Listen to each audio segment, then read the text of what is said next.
2, 4학년도 수능을 치르는 여러분 안녕하세요. 이번 시간에는 여러분들을 위해서 올해 EBS에 연계된 작품 중에서 고전시가랑 그 다음에 고전산문 수업을 한번 해보려고 해요. 스튜디오 버전이라서요. 빔을 사용하고 있기 때문에 교재가 없는 학생들도 들을 수 있어요. EBS 수업의 방향을 보면은요.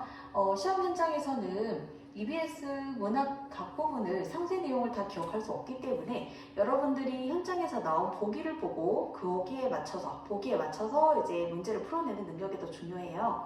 그래서 오늘은 전체 작품을 주제별로 접근을 하되 각 작품에서 주요한 부분만 언급할 예정이에요. 그래서 이동하면서 들어도 되고 그 다음에 쉬는 시간에 들어도 되겠죠? 표를 가지고 왔는데요. 고전시가 주제별로 보자면은 임금 관련, 그 다음에 사랑 관련, 사랑도 이별을 했는지, 같이 있는지, 상대가 죽었는지, 그리고 자연, 그리고 그 당시 시대적 상황과 관련된 노래, 그리고 그 이외의 노래, 여유, 예찬효, 교훈, 그 다음에 노동, 삶의 고달픔, 늙음, 기타. 자, 고전산문 주제를 보면은요, 애정소설, 가정소설, 영웅, 풍자, 기타, 가정 이렇게 되고요. 극수필도 가지고 왔어요. 자, 그리고 고전시가 중에서 연시조와 가사가 출제 확률이 높기 때문에 연시조랑 가사에는 별표를 붙여놨어요. 물론 이 외 작품들도 여러분 열심히 봐야겠죠. 자, 첫 번째로는 임금 관련된 작품들이에요. 이조년의 이화의 월백하고를 보면은 봄날의 고독과 예상감, 국가와 임금에 대한 염려. 그래서 이게 겉으로 봤을 때 이 작품은 그냥 봄날의 정서 같거든요. 봄날, 밤의 정서 같아요. 그런데 속을 따져보면은 사실은 임금과 관련된 거예요. 자, 이렇게 생각을 해주면 되고, 임금 관련된 거는 보기에 정보가 나올 거기 때문에 여러분이 기억하지 못해도 상관은 없어요. 자, 그러면 작품을 보자면, 자, 봄날의 아름다움을 노래하고 있다. 작가의 생애를 고려하면 총신인 작가가 고향에서 임금에 대해서 염려한 마음을 노래한 거다라고 볼 수 있다. 종장에 볼게요. 다정도 병인영하여 잠 못 들어 하느라. 임금 걱정을 하면서 잠 못 들어 하네요. 네, 겉으로 봤을 땐 여러분들 봄날 밤의 정서를 읊은 것 같아요. 그리고 박백년의 까마귀 눈비맞이를 볼게요. 자, 여기 보면은 단종에 대한 절개를 노래한 절의가이다라고 되어 있어요. 세조와 단종의 이야기 여러분 알고 있죠? 세조가 삼촌이고 그 다음에 삼촌인데 단종을 죽였잖아요, 그쵸? 조카인 단종을 죽였고 여기에서 이제 작가는 단종에 대해서 절개를 노래했는데 까마귀가 나와요. 자, 그래서 까마귀는 여기서 간신을 뜻해요. 자, 그리고 여기서 자신의 일편단심, 이거를 달에 빗대었다. 달은 여기서 긍정, 까마귀는 부정이 되죠. 자, 그렇게 해서 당대 시대 상황을 돌려서 표현을 하고 있다라고 생각을 해주면 되고, 까마귀가 눈비 맞아서 희는 듯 건너배라. 까마귀 원래 색깔은 까만색인데 이제 눈을 맞으면 까마귀 털에다가 흰색이 쌓여 있겠죠. 그래서 겉으로 봤을 때 흰색 같은데 사실은 속은 검다. 그 다음에 야광명월이 밤이 들어도랴. 달은 밤에도 덥지 않다. 님을 향한 일편단심이야 고칠 줄 있으랴 고치지 않는다. 야광명월을 하고 일편단심이 여기에서 이미지가 통한다. 그쵸? 자, 그래서 여러분 좀 더 추가적으로 알고 싶다면 이거를 한번 적어볼게요. 까마귀라고 하는 것이 두 가지로 평가가 돼요. 고전시가에서. 첫 번째로는 부정적으로 평가하는 거. 자, 그리고 두 번째로는 긍정적인 평가를 받을 때도 있어요.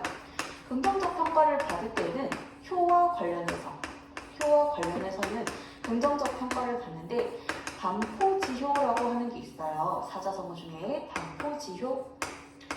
먹이를 돌려드림으로써 효를 다한다라는 뜻으로 까마귀는 이제 엄마 까마귀, 아빠 까마귀가 나이가 들어서 사냥을 하지 못하면은 이제 새끼였던 까마귀가 장성을 해서 엄마 아빠에게 먹이를 물어다 줘서 은혜를 갚거든요. 효를 다하거든요. 자, 그래서 효랑 관련해서는 이 까마귀가 긍정적으로 평가된다는 거 알면 돼요. 자, 그래서 여기에서는 지금 일단 효 관련 상관없고 여기서는 까마귀가 부정적으로 쓰인다는 거 알면 돼요. 자, 만분가를 볼게요. 마찬가지로 이게 가사라서 별표를 했어요. 아까 이야기한 것처럼. 억울한 심정을 하소연하고 싶은 마음과 영군의 마음. 여기 보면은 지금 이분이 귀향길에 올랐거든요. 어떨 때냐면 연산군 때. 자, 그래서 너무 화가 나서 선왕에게, 선대왕, 그러니까 연산군의 아버지에게 하소연을 하는 거예요. 연산군이 지금 유배를 보냈으니 연산군 아버지에게 제가 이런 상황입니다 라고 하면서 이야기하는 그런 가사가 되는 것이죠.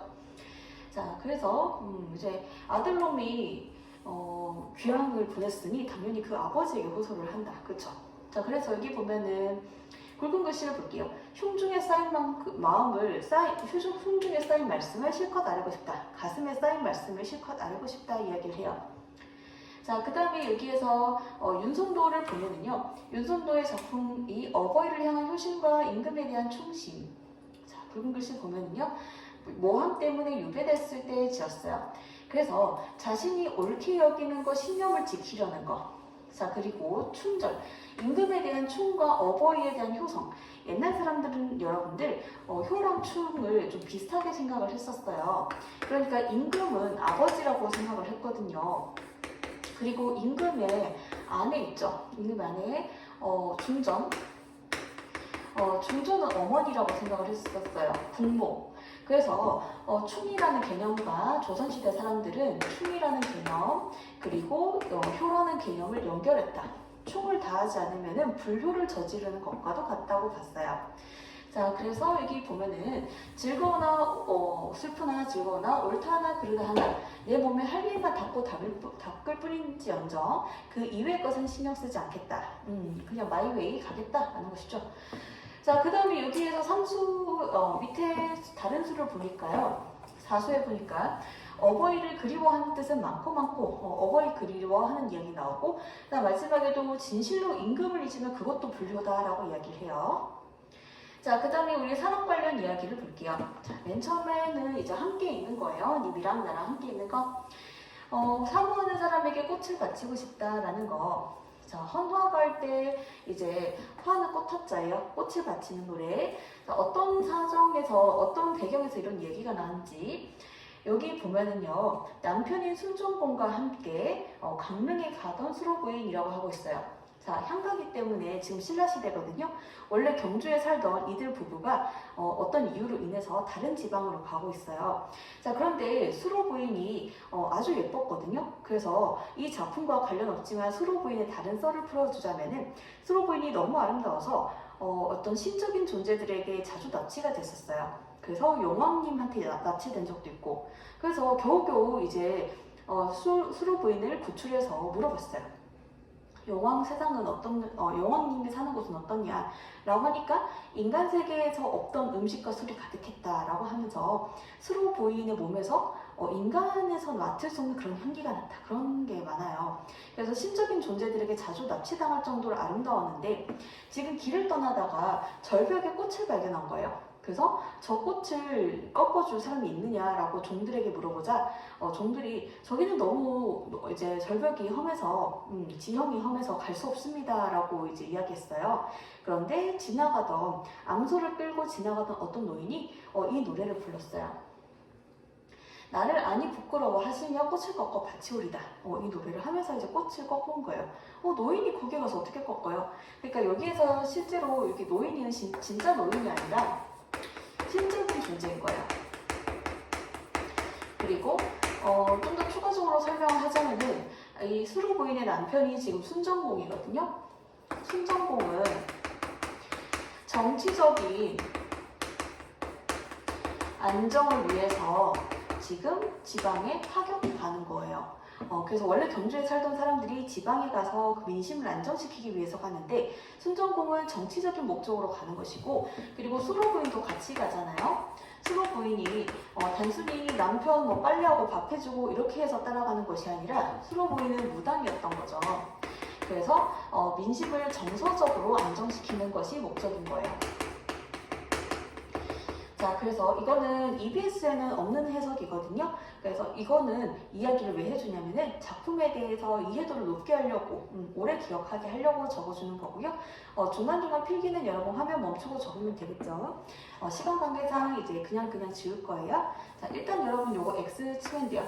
화이트로 지울 필요는 없고 그냥 이렇게 위에다 X만 해놓을게요. EBS 해석이 중심이기 때문에 EBS에 없는 내용이거든요. 자, 그 다음에 황진이 시조를 볼게요. 자, 여러분 황진이는 기녀인데 기녀는 요즘으로 치면은 연예인인 거예요. 시도 잘 짓고 노래도 잘 부르고 춤도 잘 추고 이런 사람인데 이제 황진이가 여기에서 동네마다 도장깨기를 하고 다녔어요. 뭐냐면은 동네마다 양반들 중에서 지체 높으신 양반들, 학문적으로 높은 경지에 오른 양반들, 그런 양반들을 대상으로 황진이는 양반에 대해서 반감을 가지고 있었거든요. 그래서 그런 잠시만요. 자, 그래서 그런 양반들을 일부러 유혹을 해서 황진이가 이제 유혹을 하죠. 그럼 그런 양반들이 넘어오죠. 그런 식으로 양감에 대한 반감을 표출했었어요. 자, 그러면 여기에서 황진이 벽계소 이야기를 보면은요, 풍류 세상 생활의 낭만과 즐거움이라고 되어 있죠. 자, 무슨 말이냐면은 이게 이 이야기가 겉으로 봐서는 벽계소라는 사람을 부르거든요. 자, 그러면은 아까 했던 말하고 연결해서 한번 필기를 해볼게요. 황진이라고 하는 기녀는 양반에 대해서 반감을 가지고 있었다. 자, 그리고 그 양반 중 하나가 벽계수라고 불리는 왕족이 있었다.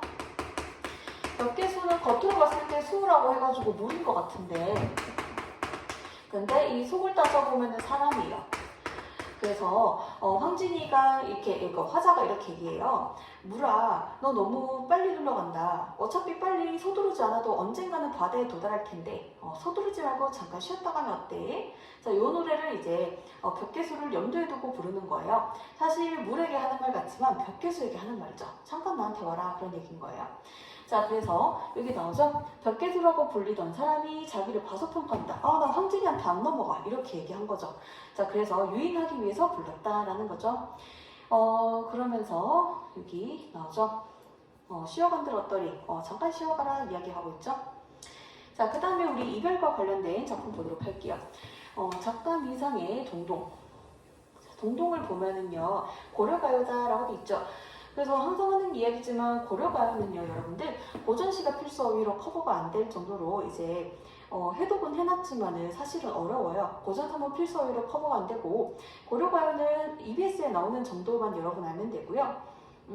그래서 항상 하는 말이지만 교수님 하신 말씀이 고려가요는 남녀 간의 성관계를 암시한 구절이 많기 때문에 수능에 나오긴 힘들다라고 말씀하셨었어요. 물론 대놓고 그런 구절을 내놓은 건 아니고 은유적으로 함축적으로 나오긴 하지만, 자, 일단은 그거를 참고로 하고 고려가요를 볼게요. 여러분이 고려가요에 대해서 좀 부담감이 많더라고요. 해석이 잘 안 되다 보니까 부담 가지지 말고, 달거리 형식이라고 해서 1월부터 12월까지의 달마다의 노래가 나와요. 자, 그래서 여기 1년에서 서사는 임을 송축한다, 인트로고요. 나머지 연들은 달거리 형식으로 이제 진행이 되죠. 자, 그러면은 우리 정월 노래를 보니까 얼음이 녹고자, 얼었던 냇물이 녹고자 하는데 세상 가운데에 나는 홀로 지낸다 라고 하면서 나의 외로운 처지를 드러내고 있어요. 님과 헤어져 있죠. 자, 그 다음에 우리 여기에서 특이점 여러분 한번 적어볼게요. 뭐냐면은, 근데 내가 적으라고 하네요. 인간 현강에서 여러분들 자료를 받은 학생들은 프린트에 적으면 되고요. 하단에 이제 없는 학생들은 그냥 눈으로 공부를 하면 되겠죠. 교재가 없는 학생들은. 자, 그러면 여기에 보면 이 작품에서 긍정적인 거 있죠. 긍정적인 대상은 전부 다 임을 상징하는 거고요. 부정적인 상황에 처한 대상은 전부 다 화살을 뜻해요. 요거를 일단 적어주세요. 자, 그래서 여기 보면은 만인을 비추실 모습이다. 등불 같구나. 여기는 긍정적인 거니까 만인을 비추실 이 모습. 자, 요거는 임이죠, 임. 자, 그리고 4월 노래를 보면은 녹사님이라고 하는 것은 벼슬 이름이에요. 그래서 꾀꼬리새는 오는데 녹사님은 나를 잊고 안 오네요. 그쵸? 님이랑 지금 헤어진 상태인 거예요. 님이 나를 잊고 계시는 건 우리가 현재 만나지 못하는 상황. 자, 그 다음에 8월 보름에 보통 사람들은 한갑이라고 생각을 하는데 사실은 님을 모시고 지내야 찐 한갑이다 라고 생각해요. 아무리 한갑이가 도래했을지라도 내가 님과 함께 있지 않으면 그건 한갑이가 아니야 라고 얘기하는 거죠. 자, 그 다음에 점여놓은 보리수나무가 다 썰려 있어요. 그럼 보리수나무 죽었겠죠, 그쵸? 부정적 상황에 처해 있으니까 얘는 화자를 뜻하는 거예요. 다 썰려 있는 보리수나무 같다. 화자 마음이 다 썰려 있겠죠, 그쵸? 자, 그 다음에 우리 생략된 거 한번 볼게요. 자, 생략된 내용 중에 어떤 내용이 나오냐면은 첫 번째, 벼랑에 버려진 빛 같구나. 자, 벼랑에 버려진 빛은 지금 상태가 안 좋다, 그쵸? 빛 자체는 좋은데 벼랑에 버려진 상태는 안 좋아요. 그러니까 이때 빛이라고 하는 것은 화자를 뜻하죠. 버림받은 존재. 자, 그 다음에 두 번째 생략된 부분을 볼게요. 여기에서 화자가 마지막에 님을 위해서 밥상을 차리는데 거기에 다른 남자도 있고 그 다음에 님도 있어요. 자, 그러면 여기 님이 있고 다른 남자. 님이 정확하게 그 자리에 있다라고 하는 정보는 안 나오는데 다른 남자가 그 자리에 있는 건 정확하게 나와요. 자, 그러면 님을 위해서 여기 젓가락을 놔뒀거든요. 수저를 놔뒀어요. 젓가락.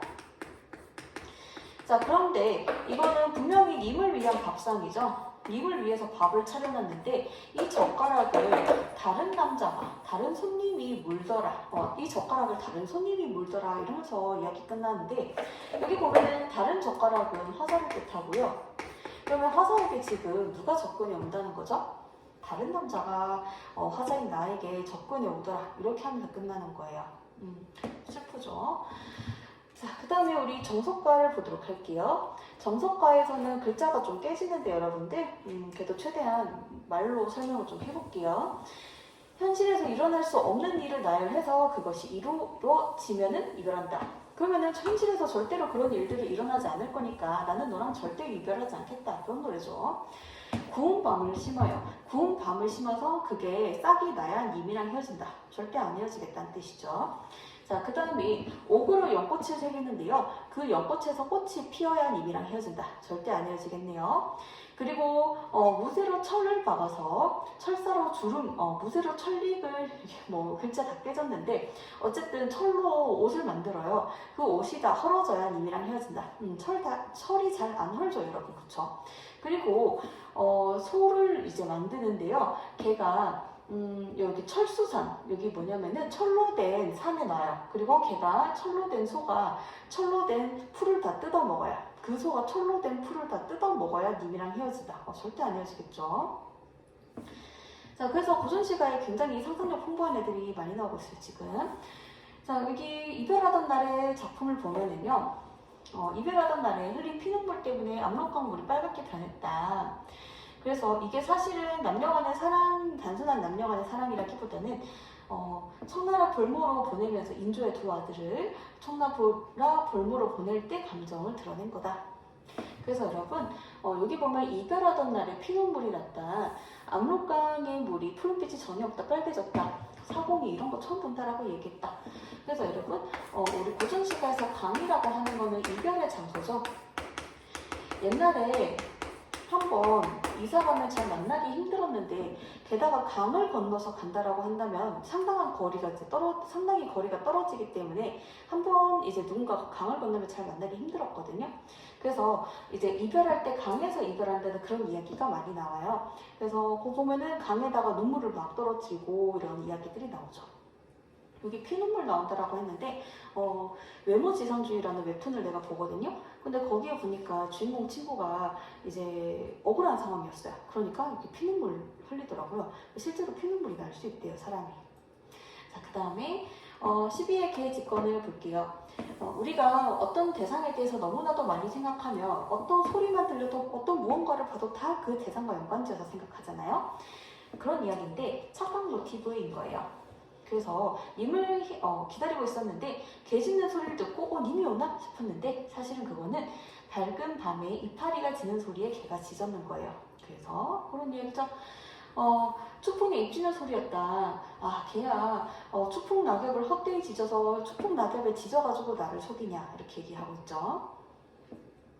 말을 가져골고 했을 때 이 작품 보니까 화자가 타고 있는 말을 붙잡는 님의 모습, 그리고 님을 향해서 뭐라고 이야기하냐면은 나를 잡지 말고 지는 해를 잡으라고 이야기해요. 그러니까 지는 해를 뭔가로 고정시켜서 잡으면 그 다음날이 안 오죠. 옛날 사람들은 이제 형광등이 없기 때문에 빨리빨리 이제 밤에는 잘 못 다니잖아요. 그런데 해를 잡아놓으면은 계속 이제 밝은 상황이니까 좀 더 같이 있을 수 있는 시간이 늘어나는 거죠. 그래서 여기에서 니마 나를 잡지 말고 지는 해를 잡아라. 그러면 좀 더 같이 있을 수 있겠다. 그쵸? 자, 그 다음에 우리 임이걸 하울적이를 볼게요. 여기 보니까 다리를 절고 있는 나귀인 거예요. 그래서 그 나귀가 다리를 절고 있기 때문에 걔는 걸음걸이 때문에 이제 달리는 속도가 빠르지 않겠죠. 그래서 지금 화자랑 님 중에서 이제 한 사람이 지금 다리를 절고 있는 나귀에 타고 있어요. 그래서 그 나귀 덕분에 서로의 얼굴을 좀 더 볼 수 있는 그런 상황이 된 거죠. 그래서 여기에서 다리를 절고 있는 나귀는 긍정이 되는 거예요. 저는 걸음이 아니었으면 어찌 저 얼굴을 자세히 보겠냐 라면서. 자, 뒤뜰에 봄이 깊으니 보도록 할게요. 여기 보면은요, 봄이 왔음에도 님과 이별해서 아름다운 자연을 즐길 수 없고 지저귀는 새들이 자기의 처지와 다르다. 나는 새보다 못해. 그래서 여기 보니까 쌍쌍이 비껴 날아오를 때 어찌하여 내게는 정이 있게 들리는고. 그래서 새들은 정말 분위기 좋은데 나는 새만도 못하다 라고 이야기하죠.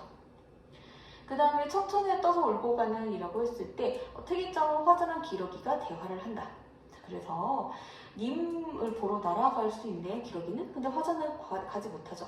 그래서 부탁을 해요. 내 소식 전해줄 수 있겠어? 기러기야 님한테 가서. 그러니까 기러기가 우리가 좀 바빠서 그렇게 네 말대로 전해줄 수 있을지 없을지 모르겠다라고 이야기해요. 그래서 여기 보면은 왜 기러기야 내 말 좀 들어줄래? 이제 빈방에 님을 기다리고 있다. 못 살겠다 라고 하면서 기다리고 있는 사람이 있다고 제발 전해줄래? 그러니까 맨 마지막 여기 존재하는 기러기의 대사예요. 우리도 님을 보러 바삐 가는 길이라서 그 말을 전할 수 있을지 말지 모르겠다. 그리고 화자는 굉장히 F고 그 다음에 기러기는 T인 거죠. 그렇죠? MBTI가. 자, 그 다음에 상사별곡 볼게요. 우리 상사병이라고 그러잖아요. 사랑에 빠진 병. 상사별곡에도 그게 드러나죠. 자, 여기에 보니까 상사의 정을 사랑하는 정을 진솔하게 노래했는데 인간 이별 만사 중에 독수공방 여인 혼자 방에 지내는 거 정말 서럽다. 듣고 싶다. 님의 소리 듣고 싶고 님의 얼굴도 보고 싶고 하나님 제발 보게 해주소서 라고 이야기해요. 자, 그리고 나도 나 혼자 님을 그리나 아니면 님도 날 그리워할까? 노류정화라는 말이 나오죠. 노류정화는 여러분 알아놔야 돼요. 아무나 꺾을 수 있는 꽃이라는 뜻으로 기생을 뜻해요. 기생. 자, 그래서 혹시 너 기생이랑 같이 다니고 있니? 아니면 나를 사랑하던 그때 혹시 남을 사랑해? 이렇게 의심을 하고 있어요. 뭐 그럴듯한 감정이지 않나요? 계속 떨어져 있으니까 의심할 수도 있겠죠. 자, 우리 환계사 보니까요. 얘도 병풍 알아요? 제사 지낼 때 병풍 쳐놓기도 하잖아요. 그래서 병풍에 그려진 수탉이 만약에 그게 뻑뻑 튀어나와가지고 병풍에서 튀어나와서 걔가 울음을 운다. 그러면 그만큼 재회 가능성이 희박하다라는 것을 드러내고 있어요. 무슨 말이냐면은 병풍에 그린 닭이 두 날개를 두덩치고 목을 빼서 꼭 끼워라고 울면은 네가 오겠는가? 자, 그러면은 이렇게 병풍에 있던 닭이 울어야 온대요. 그러면 울는 거는 말이 안 되죠. 웃는 거는 현실에서 일어날 수 없잖아요. 그만큼 님이 오는 거는 확률이 어떻다는 거예요? 적다는 거예요. 만나기 힘들다는 거죠. 왜 그렇게 안 오니? 라는 거예요. 그렇게 닭이 울어야 오겠니? 병풍에 닭이 울어야 오겠어? 라는 거예요. 자, 그리고 여기 보면은 육관대사 성진이라고 되어 있는데 요거는 뭐냐면 그 당시에 구운몽이라는 고전 산문이 유행했었어요. 그때 당시에는 우리 입장에서는 고전 산문이겠지만은 그들의 입장에서는 소설이었겠죠. 소설이 굉장히 유행을 했고 거기에서 나오는 주인공이에요. 주인공 이름이 성진이거든요. 그래서 그 당시에 유명했던 소설의 주인공 이름을 썼다. 그러면은 성진이라는 구절 보면은 읽는 사람 반갑겠죠. 이거 내가 좋아하는 소설인데 이러면서 좋아하는 소설의 주인공 이름이 여기 박혀있네? 이렇게 생각하겠죠. 자, 그 다음에 박물가 보도록 할게요. 여기에서는 좀 눈치 없는 여성이 나와요. 그리고 남성은 여성을 엄청 떨쳐내고 싶어요. 여기 보면 이별의 상황에서 남자가 이거 줄까? 저거 줄까? 막 얘기를 해요. 너에게 집을 줄까? 아니면은 너네 집에 가구 바꿔줄까? 뭐 액세서리 사줄까? 근데 여자가 뭐라고 하냐면 다 필요 없다. 그냥 말에다가 얹어서 너 말 타고 가니? 그럼 나 거기 데려가. 이렇게 얘기해요. 자, 그래서 여러 가지 물건으로 여성을 회유하려고 하는데 서방님 정 떼고 이별한다고 해도 나 버리고 못 갑니다 라고 하니까 서방님이 너 무엇을 달라고 하느냐, 네 소원 다 일러라. 이런 거 줄까? 저런 거 줄까? 막 물어봐요. 보통 사람들 같으면은 가지고 싶은, 여자라면 가지고 싶은 그런 것들 다 언급을 하거든요. 이거 네 소원 일러봐, 네 소원 일러라 라고 얘기해요. 자, 그러니까 여성이 뭐라 그러냐면은 실소 나는 다 실소. 집도 싫고요, 나는 좋은 옷 이런 거 맛있는 음식은 다 싫고요, 말에다가 나를 실어서 데리고 가주세요 얘기를 해요. 그만큼 님을 사랑한다는 건데요. 여러분이라면 어떤 선택을 하겠어요? 뭘 받고 싶어요? 나 같으면은 집을 받고 이제 손절을 하겠어요. 자, 그 다음에 상대가 죽은 거. 자, 그러면은 여기서 백수광부 아내가 나와요. 자, 백수광부 아내라고 적혀있는데 지은이가 백수광부냐고 뭐냐면은 머리가 희다란 뜻이죠. 자, 그러면은 수라고 하는 거는 머리란 뜻이고, 광이라고 하는 건 밑이 강자예요. 그리고 부라고 하는 거는 남편 부자죠. 남자. 그래서 머리를 풀어헤친 남자가 강가로 자살을 하러 들어가니까 마누라가 말렸거든요. 말렸어요. 그 물을 건너지 말라 그랬는데 그 물을 건너줬어요. 자, 그리고 남편이 죽고 난 다음에 아내가 그 자리에서 이 노래를 부르고 아내도 남편 따라갔어요. 강에 뛰어들었어요. 자, 그러면은 여기에 보면 왜 남편이 자살을 했을까라고 했을 때 백수광부의 신분이, 첫 번째로는 이 사람이 술을 먹거든요. 술을 마시면 맨정신에 자살하기 힘들잖아요. 그래서 술을 마시는데 유튜브에선 지읒시오시오라는 말을 쓰면 안 되나요? 왠지 자막 처리를 해야 돼. 삐 처리를 해야 될 것 같네요. 자, 술을 마셨잖아요. 그래서 여기에서는 술을 마셨다는 점에서 술의신 이라고 해석을 할 수도 있어요. 그 다음에 백수광부가 왜 자살을 했을까 라고 했을 때요, 이 사람은 그 당시 무당, 근데 힘을 잃은 무당이었던 거예요. 나라 초창기에는 무당들이 힘을 많이 써요. 정서적으로 백성들 안정지켜야 되고. 그런데 나라가 안정된 이후에는 무당들의 별 필요가 없거든요. 그래서 그 당시에 나라가 초기에는 무당들이 힘이 셌으나 이제는 무당들이 힘이 약해지는 그런 상태. 그래서 이제 자존감이 떨어져서 그렇게 돌이킬 수 없는 선택을 하지 않았나, 그런 해석이 있고요. 그리고 이 사람의 아내, 백수광부의 아내는요, 노래를 불렀죠. 남편이 자살을 했는데 노래를 부른 게 좀 특이하잖아요. 그래서 노래의 신, 사람이 아니라 노래의 신이라는 해석이 있으나 여기에도 마찬가지로 EBS에는 없는 거거든요. 그렇기 때문에 여러분은 요거는 X 쳐놓으면 돼요. 자, 그 다음에 볼게요. 헌안설안의 견흥이 나와요. 자, 헌안설안도 자주 나오는 이제 작가죠. 헌안설안 관련해서 여러분이 배경지식 한번 적어볼게요. 헌안설안이라고 하는 작가는요, 굉장히 이제 기구한 삶을 살았어요. 그 헌안설안은 이제 홍길동전을 지은 허균의 누나인 건 다 알잖아요. 지체 높은 양반이고 굉장히 학식도 있고 똑똑한 여성이었는데 남편이 맨날 바람을 그래서 남편이 1년 동안 집에 안 들어와서 그거 관련해서 노래 지은 적도 있어요. 기생집에 새 기생이 나와서 1년 동안 안 들어와? 이러면서. 그리고 아이를 잃었어요. 둘이나 아이를 잃은. 그래서 아이를 잃어서 슬퍼하는 그런 작품도 지었어요. 자, 여기에서는 이제 남편이 이제 가정적이지 않으니까 그거 관련해서 쓴 건데, 시적 화자는 이별 상황 속에서 비단과 놀이개와 같은 정표에 의탁해서 자기의 사랑을 표현하고 남편에게 지소 지킬 건 요구하는데, 노래가 좀 슬프거든요.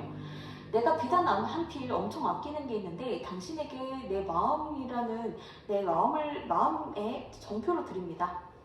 그런데 이거 내가 지금 드리는 비단을요, 다른 여인 보고 너 치마 해입어라 이러면서 주지는 마세요, 이런 얘기를 해요. 그리고 내가 노리게 만들었을 때 액세서리, 자, 근데 님에게 드려요.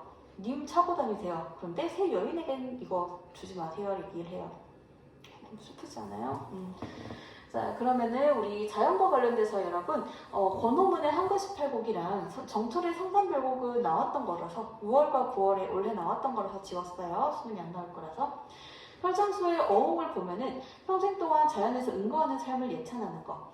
조선 이게 설장수는 벼슬을 지낸 사람이고 유배당한 적이 있거든요. 그래서 유배 당한 시기에 지녔다면은 자기 고난에 대한 후회와 한탄, 아니면 은퇴 후에 지었다면은 평생 벼슬을 하지 않고 은거하는 삶에 대한 예찬. 언제 지었느냐 뭐 그런 거에 대한 여러분 기억을 하기보다는 여기 화자가 자연을 좋아한다는 걸 생각을 해주면 되겠죠. 세상 옥당의 벼슬을 부러워하겠는가? 나는 벼슬을 부러워하지 않는다라는 게 그게 더 중요한 거겠죠. 자, 그 다음에 도산 12곡 발을 보면은요, 이게 맨 처음에 서문을 적는 거예요. 맨 처음에 내가 이 작품을 어떻게 지었고라고 인트로 하는 거거든요. 우리말 시가의 중요성. 여러분, 우리말 시가 여기서 긍정이에요. 여기에서 글이 굉장히 좀 어렵게 서술이 되었는데, 오른쪽에 한번 필기를 해보도록 할게요. 여러분 프린트로는 밑에다가 필기를 하면 되겠네요. 자, 우리말 시가 중요성인데요. 여러분 알고 있듯이 이황이라는 분은, 이황은 양반이잖아요. 양반임에도 불구하고 작품을 지을 때 한자로 짓기보다는 우리말로 짓는 걸 더 좋아했었어요. 왜냐면은 한자로 지어놓으면 그걸 또 노래로 부르려고 하면 그걸 또 번역해가지고 부르잖아요. 자, 그래서 그러면은 이제 원래 한자의 의미도 또 퇴색되기도 하고. 그래서 여기 이분을 보면은요. 이제 긍정적으로, 이분이 긍정적으로 생각을 하는 것은 우리말인 거예요, 우리말. 그리고 노래할 수 있는 거. 긍정적으로 생각을 하고요. 부정적으로 생각을 하는 게 한자로 적은 거예요. 그리고 노래하는 게 아니라 읊는 거. 읊다라고 하는 건 여러분이 소리내서 이제 뭐 우리나라 시가에 대한 비판 이런 식으로 입으로 쭉쭉쭉쭉 읊는 게 읊는 거잖아요. 그래서 이분은 오히려 양반이라서 한자랑 읊는 거를 좋아할 것 같은데 반전이죠. 그래서 이분은 우리나라 노래들은 전부 다 지금 한자로 가득하고 별로 안 좋다. 그래서 내가 내 제자들을 위해서 노래를 지었는데 나는 제자들로 하여금 이거 노래로 부를 수 있게 지었어. 그런 얘기예요. 자, 그래서 여기 보면은 우리 시가 문학을 지금 현재 우리 시가 문학은 한자가 많아라고 하면서 비판하고 좋은 내용을 담은 우리 말 시가의 중요성을 강조한다. 자, 그래서 내가 이거 지었어라는 거죠. 자, 여기 보면 한림별곡이라고 되는데 한림별곡 여기서 세모예요. 한림별곡에 대해서 부정적으로 생각을 하고 사대부들이 지은 한림별곡을 자, 그 다음에 그래서 자신이 여기에서 요즘 시에 대해서 나오죠. 요즘 시는 옛날 시와 달라서 읊을수는 있어도 노래하지 못한다. 나는 읊는 거 별로고 노래했으면 좋겠는데 요즘 시 별로임 하는 거죠. 자, 그래서 여기 보니까 도산 6곡이라고 지었다 라고 이야기하면서 애들로 하여금 노래 부르게 할 거야 라고 되어 있죠. 애들이 좋은 내용을 노래 부르면서 춤추면서 이제 그거를 부르고 즐기면은 애들도 좋게 변화되지 않겠냐. 자라나는 애들이 그렇게 생각하는 거예요. 자, 그 다음에 고선 구곡가를 볼게요.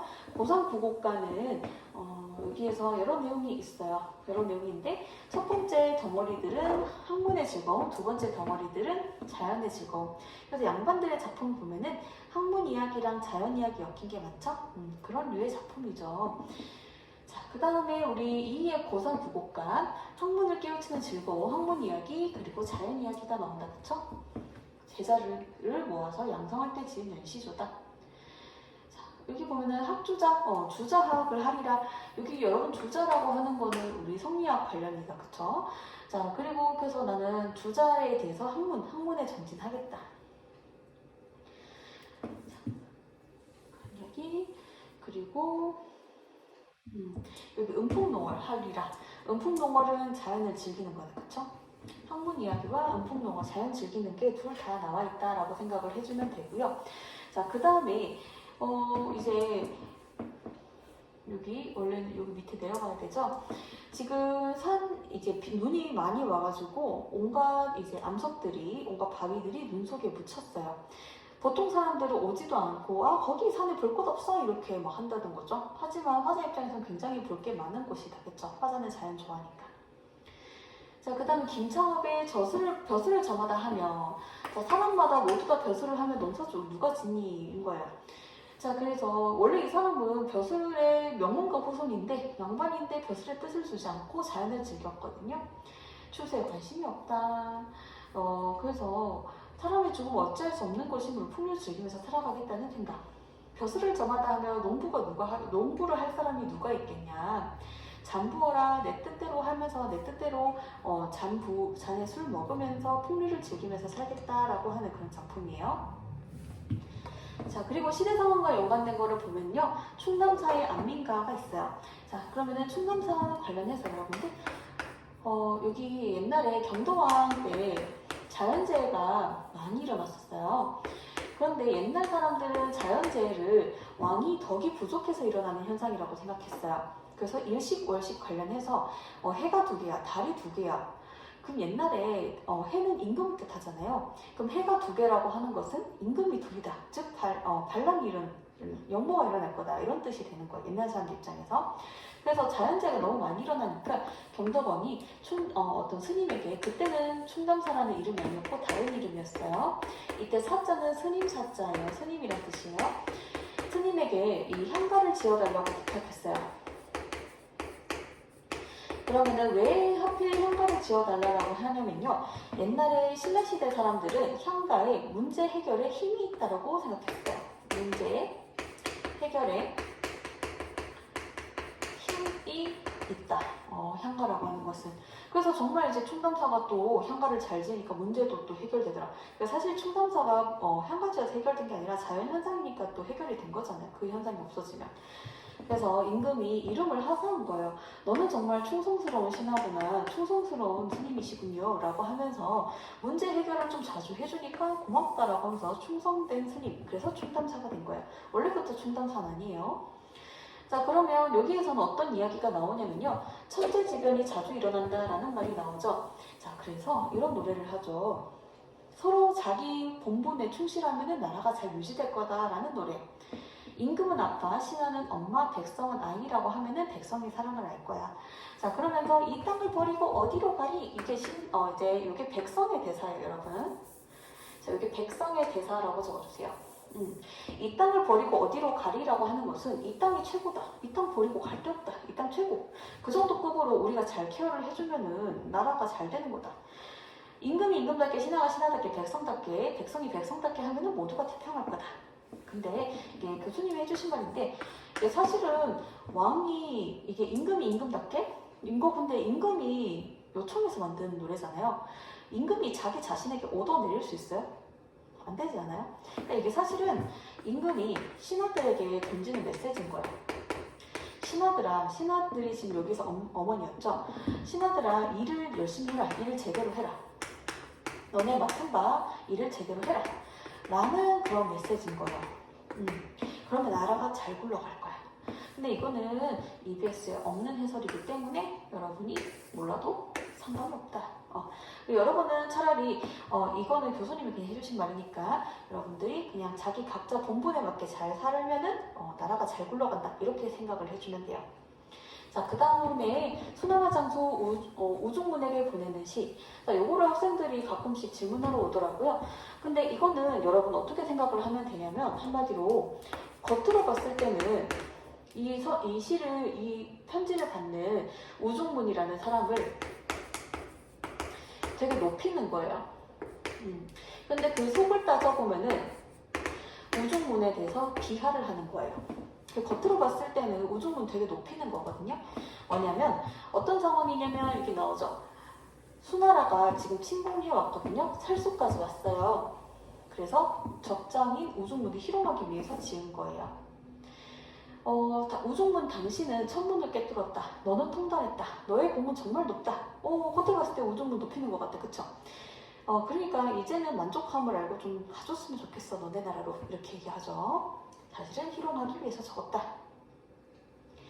자, 용비어천가 나와요. 조선의 왕조 창업에 대해서 송축하고 이제 축하를 하고 후대 왕들에 대해서 이런 거 해라, 저런 거 하지 마라, 이런 이야기를 하는 거다라고 적혀 있어요. 이제 갈래가 좀 특이해요. 앞장이라고 해서 앞장. 악장은 조선 초에 조선을 홍보하기 위한 조선의 창업이라든지 조선 전반에 대해서 홍보를 하기 위해서 잠깐 만들어졌던 갈래예요.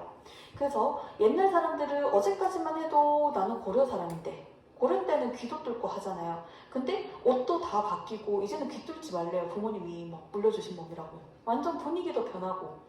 그래서 옛날 사람들은요, 자신이 고려 사람이었는데 갑자기 조선 사람이라고 하면 굉장히 받아들이기 힘들어했대요. 나라가 바뀌고 왕이 바뀌고 이러는 거다 보니까. 그래서 조선에 대해서 홍보를 하려고 악장을 지었고, 조선이 안정된 이후로는 악장을 더 이상 짓지 않았어요. 그 조선 초에만 잠깐 있다가 사라진 그런 갈래거든요. 그 중에 대표적인 작품이 용비어 청가라는 거예요. 여기 보면 왕조의 창업의 기틀을 마련한 조조 나오죠. 태조 이성계니까 태조는 조선을 만든 왕이죠. 이성계. 그 다음에 태총은 태조의 아들인데 세종대왕의 아버지가 태종이에요. 자, 그러면 여기 있는 조조들은 사실은 조선을 세운 사람들이 아니죠. 그냥 태조의 그냥 조상들일 뿐이에요. 태조가 세웠으니까. 그래서 태조의 할아버지, 증조 할아버지 이런 분들까지도 그냥 왕으로 취급하고 있는 그런 노래예요. 정당성 부여하려고, 나라의 정당성. 조선 건국의 합리성과 정당성 강조하고, 이게 어떤 의의가 있냐면요. 이제 세종대왕이 한글을 만들었는데 내가 만든 이 한글이 제대로 잘 쓰일 수 있는 문자인지 테스트하고 싶은 거예요. 그래서 이제 용비어 청가를 짓게 된 거죠. 정말 한글을 썼을 때 잘 쓰여질지. 자, 2장의 내용을 보면 굉장히 이게 여러 장이 있거든요.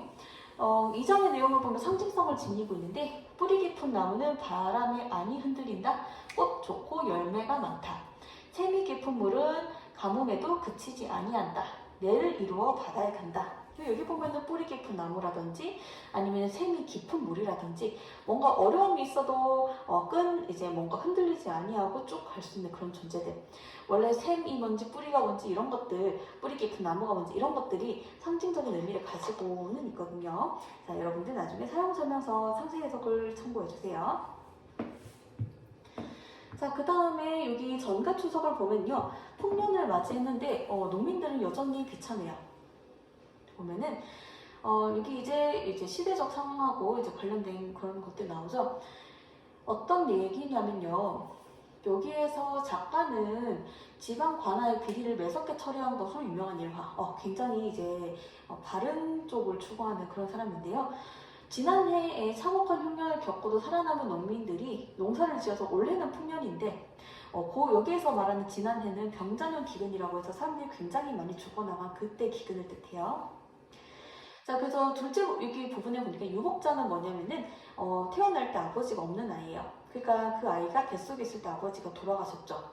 여기에 어떤 과부가 나오는데 남편을 잃은 여성이 나오는데 어떤 이야기냐면요. 남편이랑 이 아내가 정말 힘들게 살고 있었는데 먹을 게 없어서 이 남편이 좀 부잣집에 가서 씨앗을 얻었어요. 그거를 콤프로스트처럼 물에 타먹으면 불려서 먹으면 되는데 그 남편이 이 씨앗을 그냥 심자, 내가 농사 지을게, 그러면은 이제 나중에 농작물 먹을 수 있잖아 라고 하면서 먹지 않고 그걸 심어요. 그리고 나서 남편은 이제 죽게 돼요. 자, 그리고 그 남편을 손을 직접 묻어줘요, 아내가.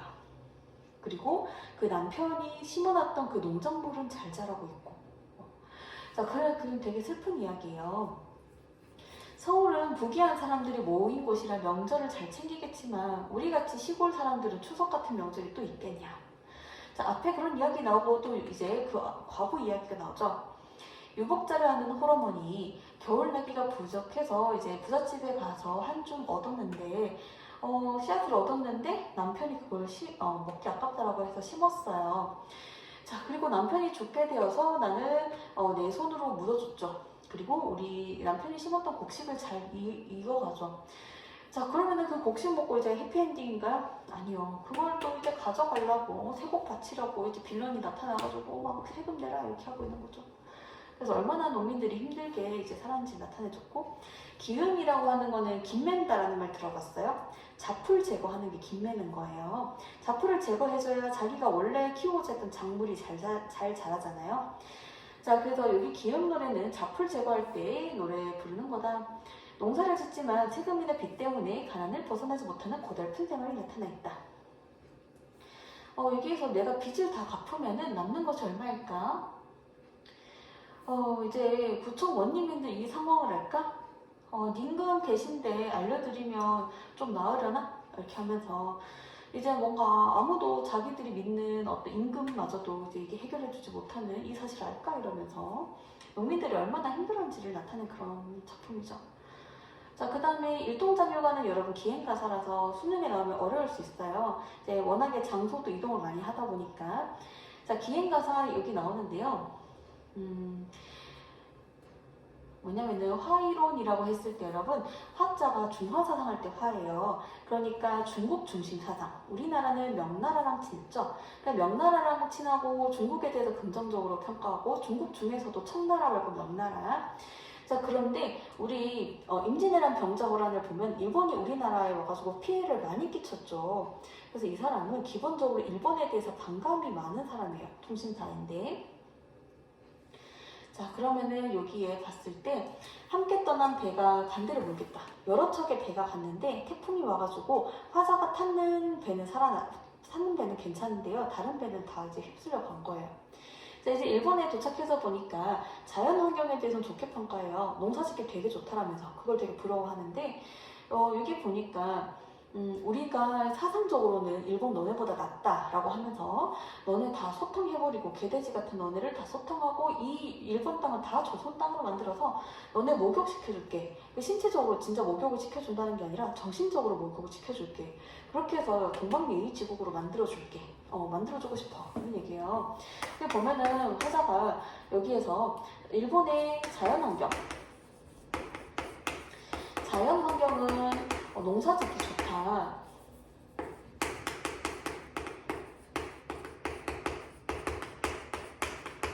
그래서 일본의 자연환경은 긍정적으로 평가를 하는데요. 반면에 문화에 대해서는 문화나 아니면 사상 이런 것에 대해서는 조선이 우월하다라고 봐요. 조선이 우월하고 일본이 열등하다라고 봐요. 그래서 너네를 목욕을 시켜가지고 예국 만들고 싶다. 그래서 여러분 이게 어떤 거냐면은 우리 일상생활 살다 보면 여러분이 그런 사람을 본 적이 있는지 모르겠는데 자기 자신의 처지가 안 좋을 때 자기의 주변 사람을 이제 지인을 언급하는 사람도 있어요. 뭐 우리 아버지는 우리 누구 삼촌은 의사야. 우리의 고모는 약사야. 우리 누구는 판사야 이러면서 자기의 처지가 안 좋으니까 자기보다 잘난 자기 주변 지인들을 언급해서 자기 자존감을 데리러 올리려는 사람들이 있어요. 마찬가지예요. 지금 조선이 일본한테 너무 당하다 보니까 이 사람 입장에서는 우리가 조선이 일본보다 나은 게 뭐지? 라고 생각했을 때 문화적인 건 거예요. 그래서 문화적인 걸로 좀 찍어 누르고 싶은 거죠, 일본에. 그래서 그런 의식에서 적었다라고 생각을 해주면 돼요. 자, 그 이외 여유와 관련된 작품을 보면은 김삿갓의 이야기가 나와요. 자, 김삿갓이라고 하는 사람은 이제 평생 떠돌아다닌 사람이에요.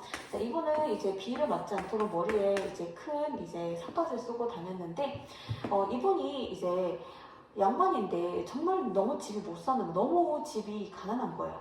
그래서 이분이 공부를 열심히 해서 과거 시험을 쳤는데, 그래서 이제 엄마 저 시험 잘 치고 왔어요 하면서 왔어요. 그래서 엄마가 그럼 어떤 걸로 오늘 글 적었어? 라고 하니까 우리 몇십 년 전에 여기 동네에 백성들이 난을 일으켰잖아요. 근데 그 난을 다스리지 않고 막지 않고 도망간 관리에 대해서 욕하는 글을 제가 적었어요. 라고 하니까 어머니가 하시는 말씀이 바로 너의 할아버지란다 라고 얘기를 해요.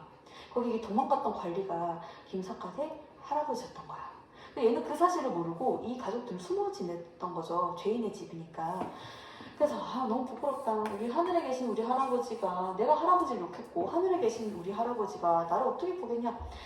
이제 이렇게 고개를 들고 살 수 없다라고 해서 평생 삿갓을 쓰고 다녔어요. 그래서 각 고장을 돌아다니면서 자기가 이제 문학 작품을 남겼거든요. 그런 것들이 김삿갓이 평생 떠돌아다니면서 지었던 그런 작품들이 발견되기도 해요. 자, 그리고 이제 자기가 이제 삿갓을 쓰고 다니니까 그런 거 비바람 막아줘서 고맙다. 그리고 주변에 보통의 사람들은 옷의 거치장에 신경을 쓴다. 그런 것에 대해서는 또 부정적으로 저술을 하고요. 자, 40년 평생 쓰고 다녔다. 보통 사람들의 의관을 거치려고 나는 비바람 가득해도 걱정이 없다. 그리고 영성가를 보면은요, 인생은 덧없으니 살아있을 때 마음껏 놀자라고 이야기를 해요. 그래서 밑에 보면은 한 번 죽으면 다시 살기 어렵지 않냐? 라고 하면서 노세노세 살아있을 때 마음껏 놀아보자 라고 이야기하는 거. 자, 그 다음에 술 먹고, 자, 이거 좀 웃긴 작품인데요. 금주를 약속했어요. 그런데 놀기 좋은 시절을 맞아서 사람들하고 어울리게 되자, 그래, 인생 일장춘몽이지, 한바탕 꿈이지 이러면서 나 다시 그냥 술 먹을래 하는 그런 작품이에요. 예, 그래서 나는 술 안 먹겠다라고 맹세 약속했는데 그 내가 했던 맹세 가소롭다. 그냥 인생 일장춘몽이니 먹고 놀고 할 거야 라고 이야기해요. 그리고 예찬과 관련된 작품은요, 농부의 집에 쓰다. 여기 보면은 자연에서의 삶을 되게 좋게 평가를 하면서, 그래서 자연에 살고 싶다라는 이야기를 해요. 그 시골에 살고 싶다. 시골의 환경을 좋게 평가하고 시골에 살고 싶다라는 마음을 드러낸 작품이에요. 마지막에 보니까 양지 바른 곳에 집을 짓고 살고 싶으니 농부에게 반만이라도 빌려달라고 졸라가야지. 거기 새들어 살아보고 싶다라고 이야기해요. 그래서 나도 은퇴하면은 무인도에 가서 살고 싶어요. 사람이 아무도 없는 무인도. 나 혼자 살고 싶어요. 그래서 엄마한테 요즘에 무인도를 돈 주고 살 수 있더라고요. 그러면 그 무인도에 나 혼자 살게 되는 거잖아요. 그 말을 했어요. 엄마, 내가 은퇴하고 지금이라도 은퇴하고 무인도 가서 살고 싶다라고 하니까 엄마가 헛소리 하지 말라고 했어요. 자, 그 다음에 효와 부모님 볼게요. 자, 박인로 조봉시가를 보니까 부모에 대한 효심과 봉양의 의지. 여기에서 중간에 보면은 고사가 나오는데 전부 다 이제 효를 실천한 인물들이 그런 고사 속의 주인공들이 나온다. 자, 보면은요, 여기 반포지효 이야기 나오죠? 먹이를 돌려드림으로써 은혜를 갚는. 여기에서 까마귀는 긍정이겠다, 그쵸? 자, 여기 보니까 조홍감이 고아도 보인다. 내가 다른 집에 보니까 조홍감 고아도 보인다. 그거 가지고 가고 싶지만은 가지고 가도 반길 사람이 없다. 부모님이 돌아가셔서 내가 가지고 가봤자 소용없다. 그래서 여기에서는 부모님 돌아가셔서 슬퍼하는 이야기 나오고, 여기에서는 여기 초장에 보니까 고사 속의 인물들이 나오죠. 효를 실천했던. 그리고 여기 상수에 보니까 가는 해를 잡아매가지고 그러면은 내 부모님의 더디 늙게 할 수 있지 않겠냐. 가는 해를 딱 붙잡아 놓으면 그게 해가 안 지니까, 해가 지면 우리 부모님이 노화가 되잖아요. 그쵸? 그래서 그 해를 잡아매고 싶다. 그리고 사수에 보니까 까마귀 이야기하는데, 봉황도 나는 새, 까마귀도 나는 새, 둘 다 비조, 비자가 날비자에 조자가 이제 세조자예요. 둘 다 나는 새이니까 비슷하다라고 이야기하죠. 그러니까 여기서 까마귀를 긍정적으로 처리를 한 것이죠. 자, 그 다음에 여기 여러분들에게 질문 들어왔던 게, 여기 일수에 보면 부모님 돌아가신 상황이고, 참수에 보면 부모님 안 늙게 하고 싶다. 부모님이 돌아가셨나요? 안 돌아가셨나요? 묻더라고요, 학생들이. 그냥 혼재돼 있다고 생각을 해주면 될 것 같아요. 여기는 이제 부모님 안 늙게 하고 싶은 마음과 여기는 이미 돌아가신 이후의 상황, 이렇게 그냥 혼재되어 있는 작품이라고 생각을 해주세요. 자, 심사임당의 사친, 사자가 생각 사자에 친자가 이제 부모님한테 친자예요. 옛날 여성들은 한번 이제 시집을 가면은 잘 못 왔거든요. 자기 친정에. 그래서 명절 때 이제 시어머니가 보내줘야 갈 수 있었어요. 자기 친정에. 그래서 우리 할머니가 일제강점기에 태어나셨거든요. 내 친할머니가. 근데 우리 친할머니의 시어머니가 명절인데도 집에 잘 안 보내줬대요. 며느리를, 우리 할머니를. 그래서 우리 할머니 그 한이 된 거죠. 그래서 우리 엄마랑 작은 엄마들을 우리 할머니가 설 추석에 되면은 집에 빨리 보내주셨어요. 친정에 빨리 보내주셨어요. 친정 빨리 가고 싶지? 이러면서. 그러니까 그만큼 옛날 사람들은 한번 시집가면 집에 가기 어렵다. 그러니까 심사임당이 출가 외인, 결혼하고 난 다음에 고향에 대해서 상상을 하는데, 고향에 잘 못 가고 이제 꿈에서 이제 갈 수 있는 거죠. 꿈마다 나는 이제 고향에 간다. 색동옷 입고, 언제 다시 강릉에 가서 색동옷 입고 엄마 옆에서 바느질 할까? 색동옷은 어린아이가 입는 한복이잖아요. 자, 그 다음에 이당명의 산호친고. 이때 이제 부모님에 대해서 생각을 하는 거죠.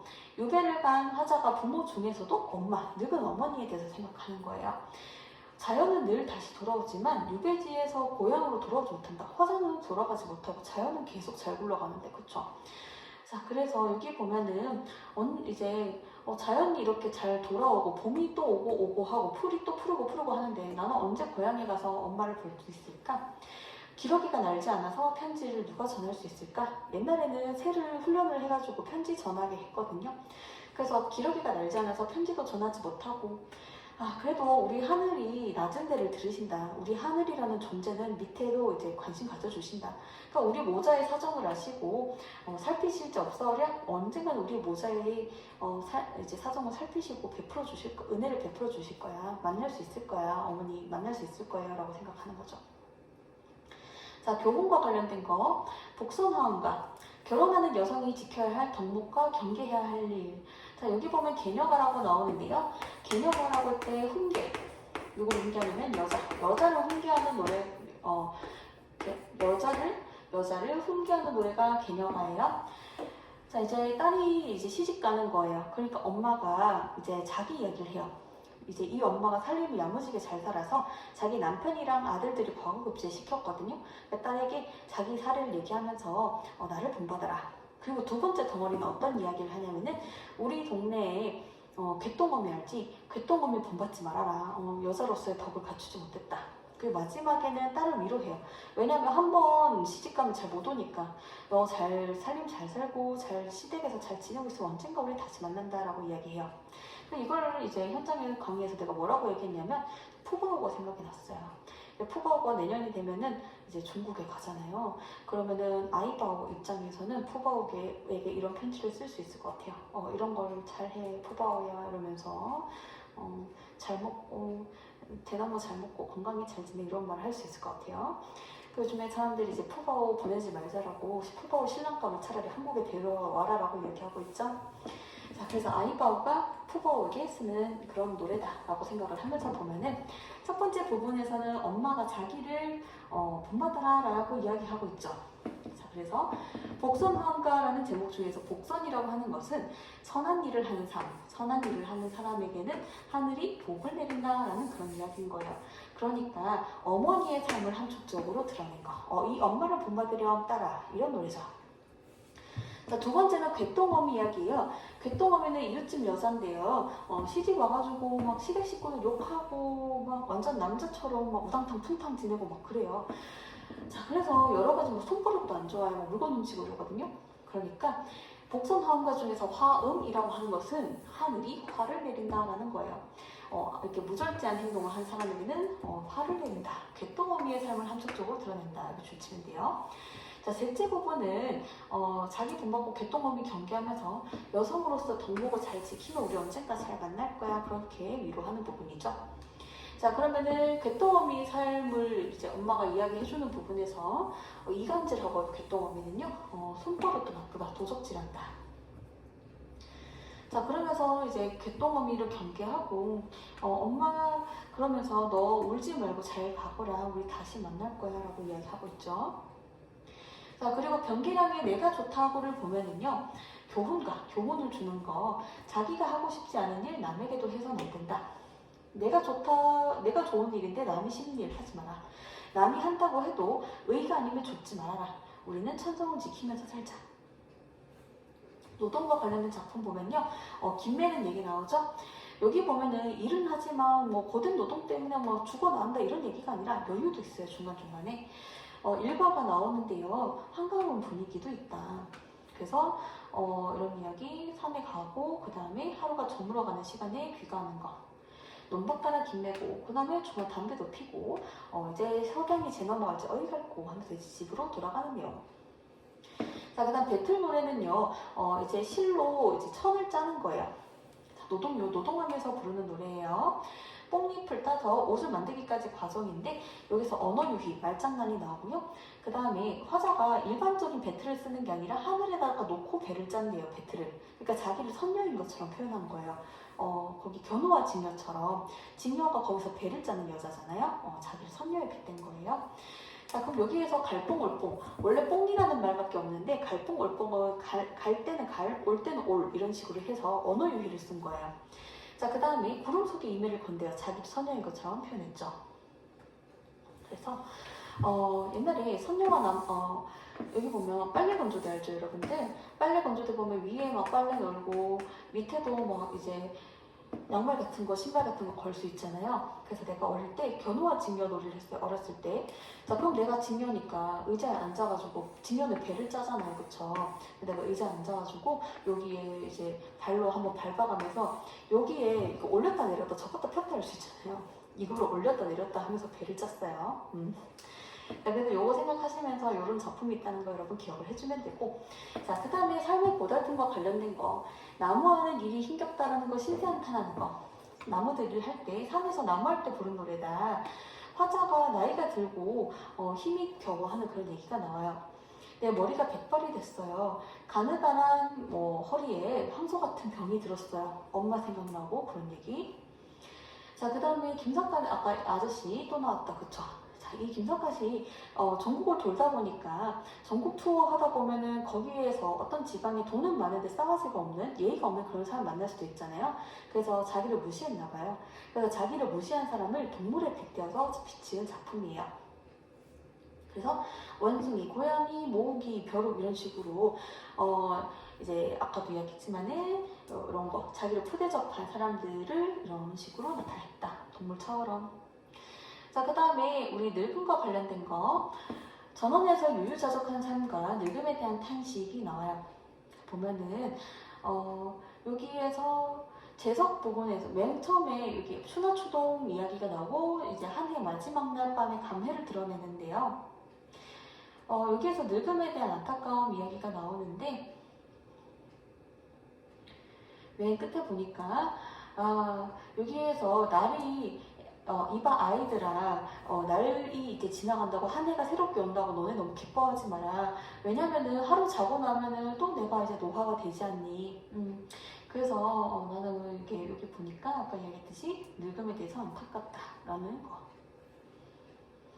자, 그 다음에 다른 거 기타 작품을 보면은요, 농사철 아침의 풍경인데 여기서 경쾌한 분위기가 나와요.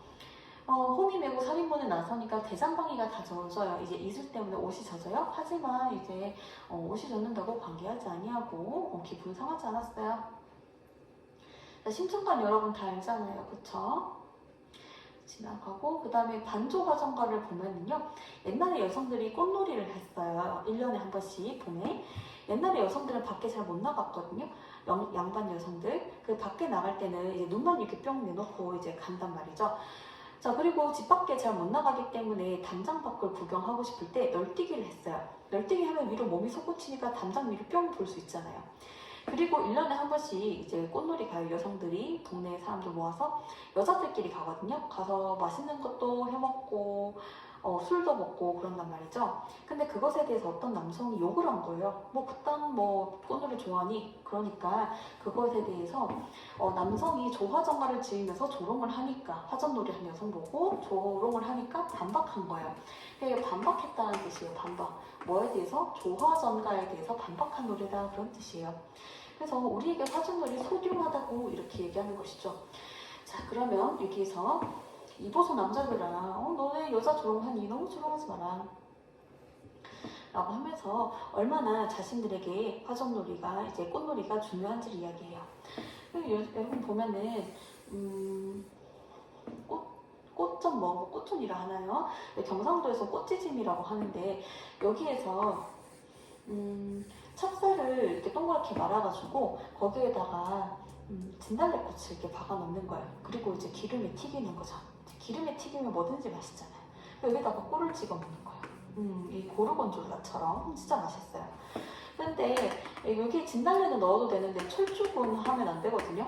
철쭉이랑 진달래랑 비슷하게 생겼는데, 철쭉은 자기를 보호하기 위해서 독을 가지고 있거든요. 그래서 철쭉을 만약에 진달래인 줄 알고 따서 이렇게 넣으면 배가 아플 수도 있어요. 한번 먹어보세요. 진짜 맛있어요. 자, 그러면은 우리 고전 한문을 볼게요. 예정소설 중에 상사동기는 우리 연계됐던 거를 집었고요. 주생전을 보면은 세 남녀의 사랑과 이별이에요. 어릴 적 친구인 배도를 만나 사랑에 빠지고, 근데 또 선아를 보고 호감을 느껴요. 자, 그래서 이제 시리에 빠지죠. 배도가 시리에 빠지고, 그 다음에 배도가 병들어 죽고, 그 후에 이제 선아랑 결혼하는데 외적이 조선에 쳐들어와서 출병하고, 주생은 선아 그리워하고 글을 짓고, 삼각관계. 이거 좀 답답했어요. 이제 여기를 택하든 저기를 택하든 좀 택하지, 그쵸? 남자 주인공 때문에 여성들이 되게 고통을 받았죠. 약간 고구마 소설. 자, 그 다음에 우리 숙형전을 보면은요, 숙형이가 하늘에서 내려왔거든요. 근데 이제 숙형이가 피난길에 부모를 잃고 장승장댁의 수영딸이 되었으나, 여기 사형이가 여기에서 불러내요. 그래서 장승장댁에서 쫓겨나고요. 그 다음에 여기 숙형이랑 마찬가지로 지상으로 내려온 이선희가 둘이가 이제 만나게 돼요. 부모님 몰래 성내 결혼을 하게 되는데, 알게 된 이선희 아버지 엄청 화를 내시고 김전이라는 사람에게 숙형을 죽이라고 명령해요. 근데 이 김전이라는 사람은 숙형이의 친아빠예요. 근데 친아빠가 자기 딸인지 모르고 문초를 해요. 이렇게 고문해요. 자기 딸을 어렸을 때 헤어져서 얼굴을 모르는 거예요. 근데 이제 초부의 며느리로 인정받아요. 그리고 천상으로 들어가죠. 남녀는 원래 이제 하늘나라 사람이었지만 천상에서 죄를 지어서 내려온 뒤에 여러 가지 시련을 겪고 나중에 올라가죠. 자, 그래서 고귀한 혈통, 그리고 고난, 하지만 나중에 행복하게 된다. 월공수화가 뭐냐면은 숙현이의 이제 하늘나라 때 이름이에요. 좀 예쁘지 않아요? 월공수화라고 하니까. 이름이 좀 예뻐요. 그 다음에 우리 운영전을 볼게요. 이게 우리 상사동이랑 좀 비슷한 게, 이 운영이가 왕이 되지 못한 왕자, 군이죠, 군, 안평대 군, 왕이 되지 못한 왕자의 집에 궁녀로 살아요. 그 저번에 이제 수업 때는 이야기했는데요. 우리 궁궐 속에 있는 여성은 다 왕의 소유거든요. 자, 그러면은, 그래서 이제 거기에서 궁궐에 살고 있는, 주거하고 있는 그런 신하들을 내시였잖아요. 그쵸? 마찬가지로, 안평대군 궁궐에 안평대군이 살고 있는 집에 있는 궁녀는 다 안평대군 소유예요. 그래서 바깥의 남자를 만날 수 없어요.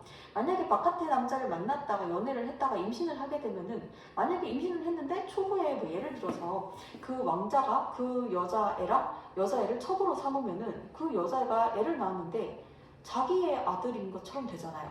옛날에 이제 DNA 검사 못하니까, 유전자 검사 못하니까. 그러면 왕실의 족보가 다 꼬이는 거예요. 일반인이 왕자의 아들이 되어버리는 그런 상황이 오잖아요.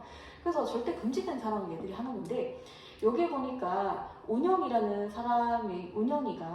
안평대군, 여기에서 유령이라는 사람이 있어요. 유령이라는 사람이 이제 어떤 궁궐에 갔다가 수성궁에 놀러 갔다가 잠이 드는데, 거기에서 귀신인 상태인 운영이랑 김진사를 만나는 거예요.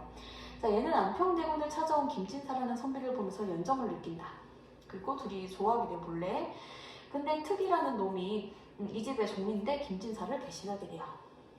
그리고 운영이 자살하고 김진사도 죽게 되고, 그래서 요거 이야기 다 끝나고 나면 유영이 잠을 깼는데요, 내가 꿈을 꿨나 했는데 진짜 여기 이들 둘이 귀신들이 남긴 책이 있는 거야. 그래서 이제 그런 책을 발견한다. 액자식 구성, 이제 꿈속의 이야기, 대부분의 이야기는 이들 꿈속에 있는 김진사랑 운영이의 이야기인 거죠. 그래서 제도와 관습이 개인의 자유를 얼마나 구속했는지 당대 사회가 잘 드러난다. 어젯밤 꿈에 한 사람을 보았는데 생김새가 영악했다. 운영이가 특이라는 거, 이제 꿈이 이제 미래를 암시하죠. 특을 본 거예요, 꿈에서. 자, 그 다음에 우리 백학선전을 보면은요, 유백로가 여기에서 우연히 백학선의 부채에다가 백년가약을 맺어요. 어떤 여성과. 자, 그리고 여기에서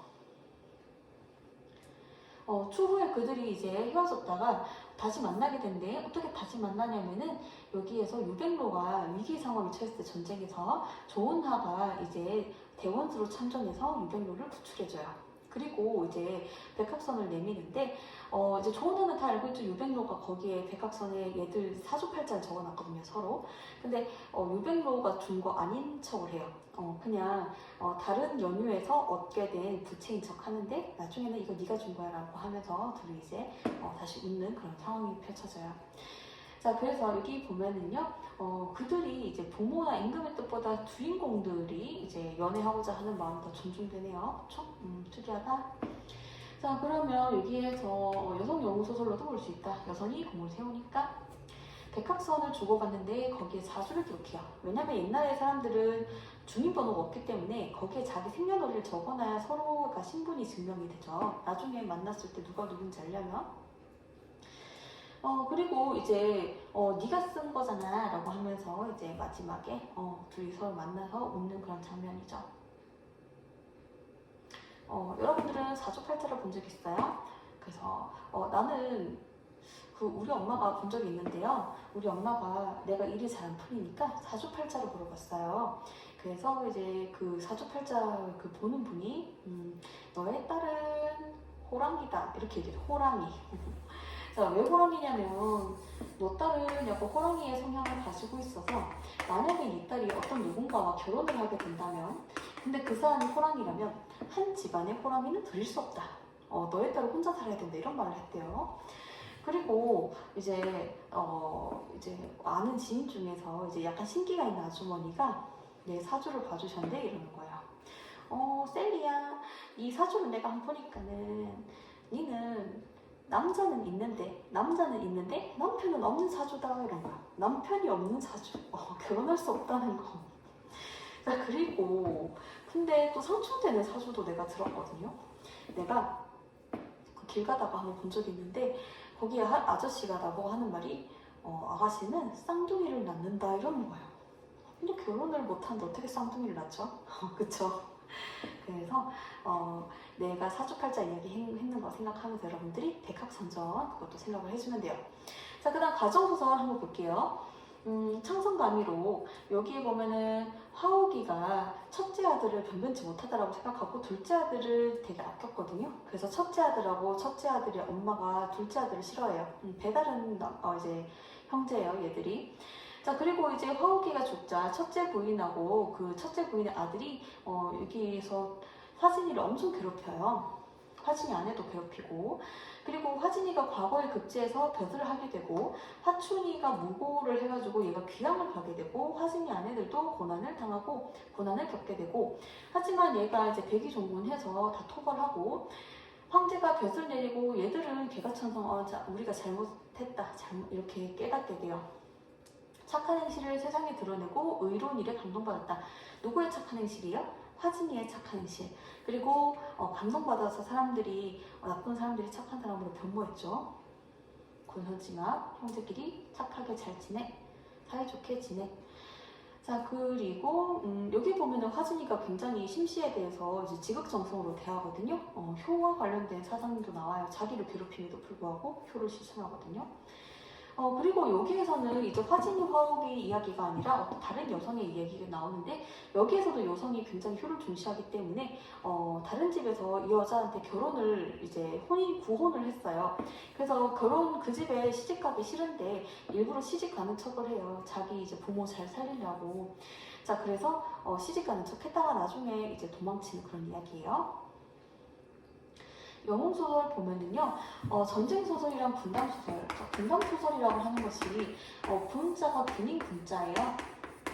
그리고 담자가 이야기 담자거든요. 그러면 군인 이야기니까 어떤 상황이냐면 전쟁 상황인 거죠. 그래서 분담소설이라고 해도 되고 전쟁소설이라고 해도 돼요. 똑같은 말이에요. 자, 그러면 우리 임진록을 보면은 임진왜란이 배경이겠다, 그쵸? 임진왜란 때문에 우리가 굉장히 많은 고통을 겪었고 이제 많은 피해를 봤는데 하지만 현실에서는 많은 피해를 봤지만 여기에서 작품 속에서 우리가 이기는 그런 이야기들이 나와요. 그래서 그런 이야기들을 보면 소설 속에서 우리가 이기는 이야기를 보면 그 당시 백성들이 이야기를 보면서 위안을 얻겠죠. 가상의 상황이지만은 그래도 우리가 이기는 이야기가 나오니까. 자, 그래서 여기 보면은 나는 전문을 다 읽었었는데요. 여기 이순신이라는 이제 실존인물 언급돼요. 그러니까 논픽션, 픽션이 섞여 있다라고 보면 되고 논개 이야기도 나오거든요. 근데 논개는 이제 적장을 안고 이제 물에 빠져서 자살했잖아요. 논개는 여성이라서 그런지 좀 되게 짧더라고요. 나머지 남성들은 좀 길게 서술이 돼 있었어요. 그리고 여기에는 보면은 우리 수특에 제시된 부분은 김흥서랑 광목립이 대립하는 거 나와있고 제일 마지막이 재미있는 장면이거든요. 외왕 혼쭐 내는 거. 이건 좀 이따 얘기를 해볼게요. 자, 실존 인물들 언급이 되고 그 다음에 여기에서 강홍립이랑 김흥서랑 서로 대립을 하는데 비수를 빼앗아 홍립을 베고 자기의 머리를 베어 던지니 그래서 응서가 타던 말이 응서의 머리를 물고 순식간에 창해를 건너서 조선으로 가더라. 굉장히 똑똑한 말이죠. 자기 주인의 머리를 물고 주인 마누라한테 던져주려고. 자, 그러면 여기에 보면 아까 이야기했듯이 외왕 혼쭐 낸 거 어떤 이야기가 나오냐면은 이제 나는 흑백 영화로 봤어요. 임진록과 관련된 영화가 있더라고요. 아주 옛날 영화니까 뭐 지금으로 보면 되게 촌스러운 그런 영화죠. 그러면 내가 여기에 사명당이에요. 사명당이라는 어떤 조선의 엄청 유명한 스님이고 도술을 부릴 수 있어요. 그리고 저쪽에는 외왕이 서 있어요. 그 외왕이 사명당이 굉장히 도술이 뛰어나던 사람인 걸 소식을 들은 거예요. 그래서 사명당을 불러요. 그런데 그냥 부르지 않고 나한테 와 이렇게 하는데 밑에 못이 깔려있어. 못. 근데 그 앞장이 깔려있는 거예요. 근데 앞장을 쳐다보지도 않고 이렇게 막 당당하게 걸어가요. 근데 피도 안 나요. 그리고 안 되겠다, 얘를 죽여야겠다 해가지고 이 사람이 자는 방에다가 엄청 뜨겁게 해요.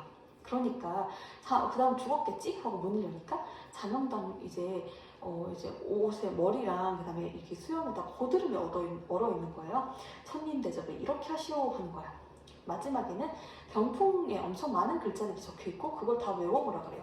사명님이 처음부터 끝까지 다 외워요. 한번 보고. 근데 마지막 글자를 말하지 않는 거예요. 왜 마지막 글자 말을 안 하냐라고 하니까 바람에 가려서 못 봤다라고 얘기해요. 정말로 보니까 바람에 가려 있는 거예요. 그래서 여러 가지 혼쭐을 내고 돌아오는 장면. 그래서 이제 가짜 이야기긴 하지만 그쵸? 우리가 위안을 얻었겠죠. 조선 사람들이. 자, 그리고 홍길동전 여러분 다 알잖아요. 홍길동전. 여기 보면 적사차별, 이제 둘째 부인의 아들은 배설하지 못하죠. 이 홍길동의 이제 실제 선생님이 있는데 그분이 엄청나게 똑똑한 분이고 능력이 있는데 첩의 아들이었던 거예요. 그래서 과거를 시험을 치지를 못했거든요. 그러니까 홍길동을 지은 이 허균이 자기 선생님의 이야기를 워낙에 많이 듣고 선생님이 얼마나 함이 있고 이런 걸 알다 보니까 이 작품에 녹여서 쓴 거예요. 자, 그 다음에 풍자소설 토끼전 여러분 다 알잖아요. 자, 근데 토끼전 관련해서요, 여기에서 긍정적으로 서술되는 게 만약에 첫 번째 해석이 두 가지가 있어요. 자라가 긍정적으로 서술될 때 있거든요. 거북이 충성심이 강한 신하라는 점에서는 자라가 긍정이죠. 자, 근데 여기에 보면은 또 토끼가 부정적으로 평가될 때가 있어요. 호욕이 가득한 그런 백성. 그래서 호욕이 가득한 점에서 토끼가 부정적으로 서술이 될 때가 있어요. 자, 근데 두 번째 해석은 토끼가 긍정적인 거예요. 뭐냐면은 기지를 발휘하는, 지혜를 발휘하는 위기 상황에서 기지를 발휘하는 그런 토끼. 자, 그런 점에서 토끼가 긍정이고, 그 다음에 일반 백성을 괴롭히는 관리라는 점에서 잘 살고 있는 토끼를 꽂았잖아요, 그렇죠? 그리고 백성을 괴롭히는 지배층, 관리도 지배층인데 지배층 최고 꼭대기인 왕, 용왕. 이런 점에서 용왕이 부정적으로 평가되고 토끼가 긍정적으로 평가될 때가 있다. 여러분들 글자가 잘렸는데 잘 보일까요? 지배층, 용왕 이렇게 적어있는데 지배층, 용왕. 자, 그래서 이게 지금 훈제대학의 해설에 적혀 있더라고요. 용왕의 모습을 통해 무능한 지배층을 용왕 부정적으로 서술돼 있고, 그 다음에 토끼를 속이는 자라의 모습을 통해서 그릇된 충성심, 여기서 자라를 부정적 평가하죠. 자, 그 다음에 토끼를 통해서 호욕에 대한 경계와 위기를 극복을 하는 지혜가 중요하다라고 하면서 호욕을 부리지 마라. 근데 지혜는 중요하다. 지배층의 횡포를 극복한다는 점에서는 토끼가 긍정. 그러니까 이게 지금 해석 1, 2가 혼재되어 있는 채로 지금 적혀 있어요. 자, 그 다음에 독수리한테서 벗어난 장면이 제시돼 있었고, 수원에서 까치전. 까치가 억울하게 죽었어요. 그래서 남편의 잃은 암까치가 이제 또 뇌물받은 애들 때문에 제대로 나쁜 애들을 처벌받게 하지 못하죠. 자, 그리고 어느 날 이제 암행어사 난춘에게 할미새가 이제 걸레질하다가 혼자 했는 말이 난춘의 귀에 들어가고, 자, 그렇게 해서 암까치가 한을 풀게 되고 나쁜 이제 죄를 저질렀던 애들이 이제 벌을 받는 그런 얘기가 나오는데 여기서 우화소설이 나오죠. 우화라고 하는 건 우화, 우회, 우의. 국어에서 우가 3번 나오는데 이게 돌려서 표현한다라는 뜻이에요. 특히나 우화소설은 여기 나왔듯이 겉으로 본 거는 여기서 동물들 이야기인데 속을 따져보면 이게 인간과 관련된 이야기인 거예요. 그래서 여러분이 뽀로로 세대잖아요. 뽀로로 보고 컸잖아요. 뽀로로가 우화인 거예요. 겉으로 봤을 때는 걔들이 동물들인데 사람처럼 행동하죠. 우화소설이고 탕바노리와 토호들이 결탁해서 백성들 척취하는 그 당시 시대상을 풍자했다. 자, 그래서 재판을 통해서 처벌을 한다. 당시 부조리면을 비판하고자 한다.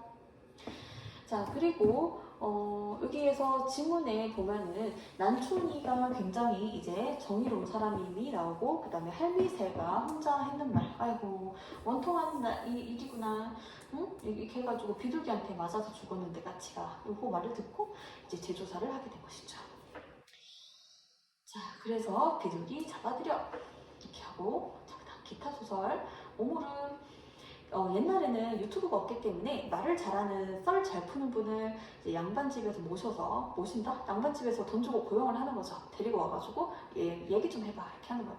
근데 여기에 보면 얘기를 잘하는 오물음 씨가 부잣집에 초청돼서 갔는데 그 부자가 너무 돈을 안 쓰는 거예요. 그래서 거기에서 이야기를 하기 시작해요. 이거 제가 지금 보고 받는 얘기예요 라고 해요. 사실 자기가 즉석에서 지어낸 건데 제가 받는 사례예요 라면서 어떤 이제 가상의 사례에 보면은 어떤 노인이 돈 욕심이 많아서 끝에 돈 다 가지고 죽을지도 못하면서 죽을 때 맨손으로 가잖아요. 빈손으로. 그런데도 욕심부리다 죽은 노인 이야기를 해요. 그러니까 그 이야기를 듣던 이제 부자가 나를 겨냥한 말이구나 하면서 그때는 이제 주변에 베풀고 살았다는 그런 얘기예요. 자, 그 다음에 이야기 주머니. 우리 입에서 입으로 전해져 오는 구전이라고 그러죠. 입에서 입으로 전해져 내려온 거. 이야기는 전해야 이제 생명력을 가지고 쭉 이어질 수 있잖아요. 그런데 어떤 도련님이 그거를 적어가지고 넣어만 놓고 남에게 전하지 않아서 거기 이야기 속에 애들이 귀신이 돼가지고 도련님 죽이려고 하고 거기서 어떤 종이 그걸 엿듣고 도련님 살려내고 그 다음에 도련님을 구하고 그 다음에 주머니를 풀어줘서 자유롭게 만들어줬다. 그래서 들은 이야기는 반드시 전해야 된다. 구전의 중요성. 자, 우리를 가두고 안 풀어주네 라고 귀신들이 얘기하죠. 그래서 보니까 자기가 정말 똘똘 말아놨더라. 그래서 이제 다 내보내줬다. 그리고 조신의 꿈을 보면은요, 인생 무상, 인생이 별거 없다라는 거예요. 여기 보면은 이제 이 사람은 승려예요. 승려인데 꿈을 꿔요. 자기가 좋아하는 여자가 있었는데 딴 집이 시집 가서 슬퍼요. 그리고 꿈에 그 여자가 나타나서 같이 살자라 그래요. 그래서 이제 애 놓고 잘 살았는데 꿈에서 나중에 집이 너무 가난해서 가족끼리 다 뿔뿔이 흩어지게 됐어요. 그래서 정말 소용이 없구나라는 걸 알고 자기가 절을 세우게 돼요. 정토사를 세운다고 이야기했는데 그래서 이게 뭐냐면 여러분들 정토사라는 설이 어떻게 설립되는지를 알려주는 사찰연기설화예요. 사찰연기설화라고 하는 것은 이 사찰이, 이 절이 어떻게 지어졌다라는 걸 보여주는 그런 설화가 되는 것이죠. 자, 그리고 꿈, 현실, 꿈, 현실, 현실, 꿈, 현실, 환문구조. 자, 꿈이라는 코드가 나온다. 인생 별거 없다라는 거죠. 자, 그 다음에 여기에서 이제 그 여자가 꿈에서 나타나서 이제 같이 살아보자라고 꿈에서 이야기하죠. 그리고 이제 꿈 다 깨고 나서 인생 무상을 느끼는 그런 이야기가 나와요. 정토사 지었고요. 자, 김원전이 나오죠. 공주 구출이에요. 근데 얘가 이름에서도 느껴지듯이 원 모양이에요. 자, 그리고 허물을 벗고 나서 공주 구출하고 그 다음에 승천하죠.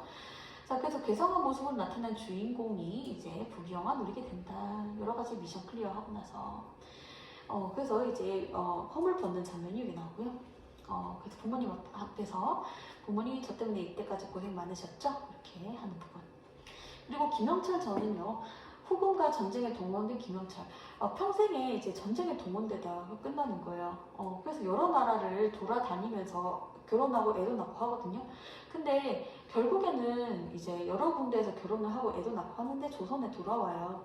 근데 조선에 돌아왔을 때도 또 이제 전쟁에 끌려갈 이제 여기에서 또 군인 관련된 일을 또 해야 되는 군역의 의무를 져야 되니까 그래서 이제 군역의 의무를 지고 싶지 않아서 아들과 함께 그 대신 군역의 의무를 다 하지 않고 그냥 저희는 산성을 지키겠다, 성을 지키겠다 하면서 그렇게 끝나는 거예요. 그러니까 그만큼 백성들이 전쟁 속에서 얼마나 고통을 겪었는지가 나와요. 우리도 보면 6.25 전쟁 때 보면은 북한에서 결혼을 하신 분들이 남한에 오셨다가 뭐 이렇게 북한에 못 돌아가서 남한에 정착하고 애 낳고 살고 이런 거 여러분 들어본 적 있죠? 같은 맥락인 거예요.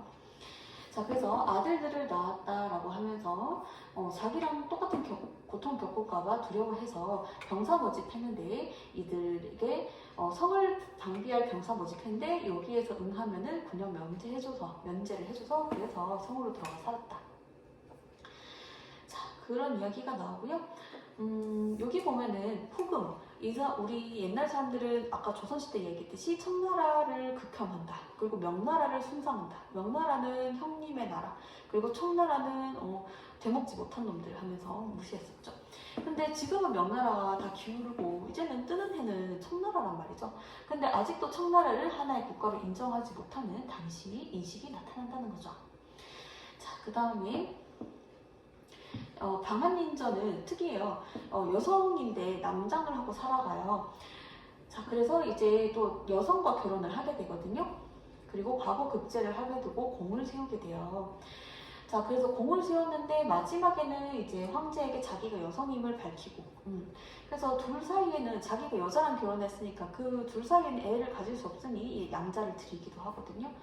여성용 소설, 여성끼리 결혼한다는 모티프가 굉장히 특이하고, 그래서 여성임을 감추기 위해서 방관두는, 그 다음에 영예비는 여성에게 억압적인 당시 부부관계에 대한 거부감 때문에 서로 친구처럼 마음이 맞으니까 부부로 살아가게 됐거든요.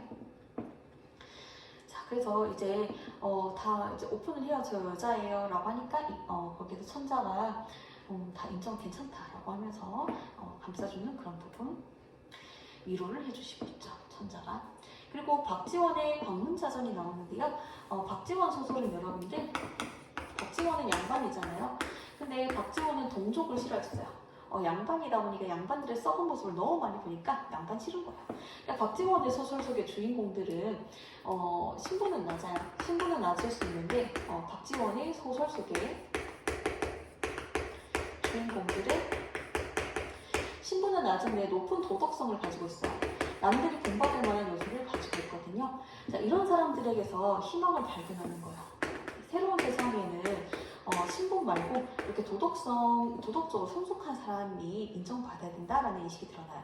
여기도 보면은 광문이가 거지인데도 불구하고 사람들에게 인정을 받잖아요. 도둑으로 몰렸다가 사실 도둑이 아니었죠. 그리고 빚보증을 서주면 사람들이 그냥 광문이가 보증 서면 다 그냥 일사천리로 처리되고, 그리고 장가를 안 가요. 왜 장가를 안 가? 라고 하니까 남성들이 예쁜 여자 좋아하듯이 여성들도 잘생긴 남자 좋아한다. 나는 못생겼으니까 남에게 피해를 주지 않기 위해서 장가 안 간다. 사람들이 이제는 집 사는 게 어때? 라고 하니까 서울에 있는 집 다 내 집인데 나 맨날 남의 집에 가서 얻어먹고 살잖아. 맨날 돌아가면서 살 수 있는데 굳이 왜 집이 필요해? 라고 하면서. 그래서 운심이라는 기생이 원래 춤을 안 추는데 다른 사람 앞에서는 광문이가 나타나면 춤추고요. 그래서 이제 새로운 시대에는 이런 사람들이 희망이 있다라는 거죠. 도덕성이 있는 사람, 도덕 높은 사람. 자, 여기 나오죠? 새 시대에는 이런 사람들이 힘이 있는 성실하고 그런 사람들이 필요하다라는 거. 자, 집을 가지라고 권했을 때 집이 필요 없다라고 하는 거. 다른 집에 가서 살면 되는데 욕심 부리지 않는 그런 모습이죠. 자, 그리고 원생목욕을 보면은요, 단종으로부터 강제 폐위를 당한 강제로 단종으로부터 왕이 창탈한 세조를 제거하려다 실패된 그 이야기가 나와요. 여기 보면은 병자사화 당시 박팽년, 성상문 집현전 학자들은 세조 제거 계획을 세우는데 1차가 실패로 돌아가요. 성상문이 거사를 미루자고 했는데 용부는 무인이었거든요. 용부는 그냥 뚫고 그냥 가자, 지금 거사 치르자라고 했는데 그래서 그냥 성상문 의견이 받아들여졌고 이제 발각되게 돼요. 그래서 꿈속에서 어떤 사람이 선비인 원자허가 꿈에서 단종하고 5 신하를 만나요. 근데 이제 유흥부가 맨 끝에 참석을 하거든요. 근데 유흥부가 이 바보 같은 선비놈들 이렇게 하면서 너네 때문에 거사가 실패로 돌아갔어 라고 하면서 화를 내요. 자, 그렇게 하면서 원자호는 꿈에서 깨고 그 원자호의 이야기를 들은 해월거사, 꿈 이야기를 들은 해월거사가 또 안타까워하죠. 단종도 정말 훌륭한 왕이고 신하들도 훌륭한데 그런 결말을 맞게 되다니 하면서, 그래서 단종의 왕위 창탈한 그 사건을 소재로 했다. 그리고 왕위 창탈한 그 배경, 그 다음에 병자사화를 소재로 했다. 병자사화라고 하는 것은 단종의 보기를 깨한 것. 자, 현실 꿈, 현실 이야기 국가가 나온다. 자, 그 다음에 여기에서 당시 정치 권력의 우승과 인간사 부조리 비판. 착한 왕인데 오히려 쓰임받지 못하고 죽게 되는 그런 부조리. 오히려 나쁜 사람이 왕이 되고, 그쵸? 자, 그 다음에 여기에서 유흥부가 썩은 유생들과 함께 일을 못하겠다 라고 하면서 화내는 부분 나오죠. 자, 그 다음에 해월거사가 정말 안타깝다. 신하들도 다 좋고 임금도 참 현명한데 이렇게 되나? 운이 안 좋아서 그랬을까? 그러면은 운의 원인을 돌려야 될까? 라고 하면서 하늘에 돌려야 되나? 라고 하면서 안타까워하죠. 누구 탓을 해야 될까? 라면서 적성의전은요, 여기에서 형이 되게 나빠요. 동생을 엄청 괴롭혀요. 그래서 이제 동생이 엄마를 위해서 약을 가지고 왔는데, 약을 구해오니까 약은 뺏고 동생을 이렇게 죽이려고 바다에 빠뜨려요. 눈을 멀게 한 상태에서. 자, 그리고 이제 이제 살게 되거든요, 동생이. 그리고 나서 동생이 이제 엄마 있는 대로 돌아오는데 그 과정에서 형이 완전 죽여버리려고 하는데, 여기서도 동생 손은 더럽히지 않고 다른 사람이 와서 형을 대신 죽여주거든요. 그리고 이제 형이 죽었으니까 그거에 대해서 끝나면 되는데 또 동생이 너무 착해서 그 국장을 치러줘요. 자, 그래서 이런 효라는 거가 얼마나 중요한지 이런 얘기들이 나오고, 여기 보면은 어떤 사람이 나쁜 놈아 내가 너를 죽여줄게 하면서 형을 죽이는 장면이 나와요. 자, 그리고 이제 동생이 대군의 격식으로 장사 지내주는 모습, 장례를 치러준다. 그리고 가전은 가짜 전기란 뜻이에요. 가전은 가짜 전기, 그러니까 실제 인물이 아니라 사물을 의인화해서 이제 지은 건데, 여기에서는 엽전이 주인공이거든요. 여기서 공방이라는 사람이 나오는데, 사실 사람은 아니고 동전이죠. 엽전. 겉은 둥글둥글한데 손은 모난 존재로 나와요. 엽전의 모습이죠. 그래서 여기에서는 고려시대 때 짓다 보니까 우리 조선 후기에 가면은 이제 점점 상업이 발달하는데, 아직은 고려시대 때 짓다 보니 돈에 대해서 되게 부정적으로 서술해요. 뭐 돈이 긍정적 기능도 있잖아요. 근데 돈에 대해서 부정적으로 서술해요. 뭐 농업을 사람들로 하여금 농업을 하찮게 여기게 하고 막 이익을 다투게 하고 이렇게 한다는 점에서, 자, 그래서 공방의 생김새에 대해서 얘기하는 거 아까 이야기했었고, 얘는 공방은 탐욕스럽다, 곡식을 천하게 여기게 한다, 농사를 안 짓게 한다, 사람들로 하여금. 자, 그러면서 공방 때문에 세상이 어지러워졌어. 그래서 마지막에 자신이 나쁘게 평하면서 끝나요.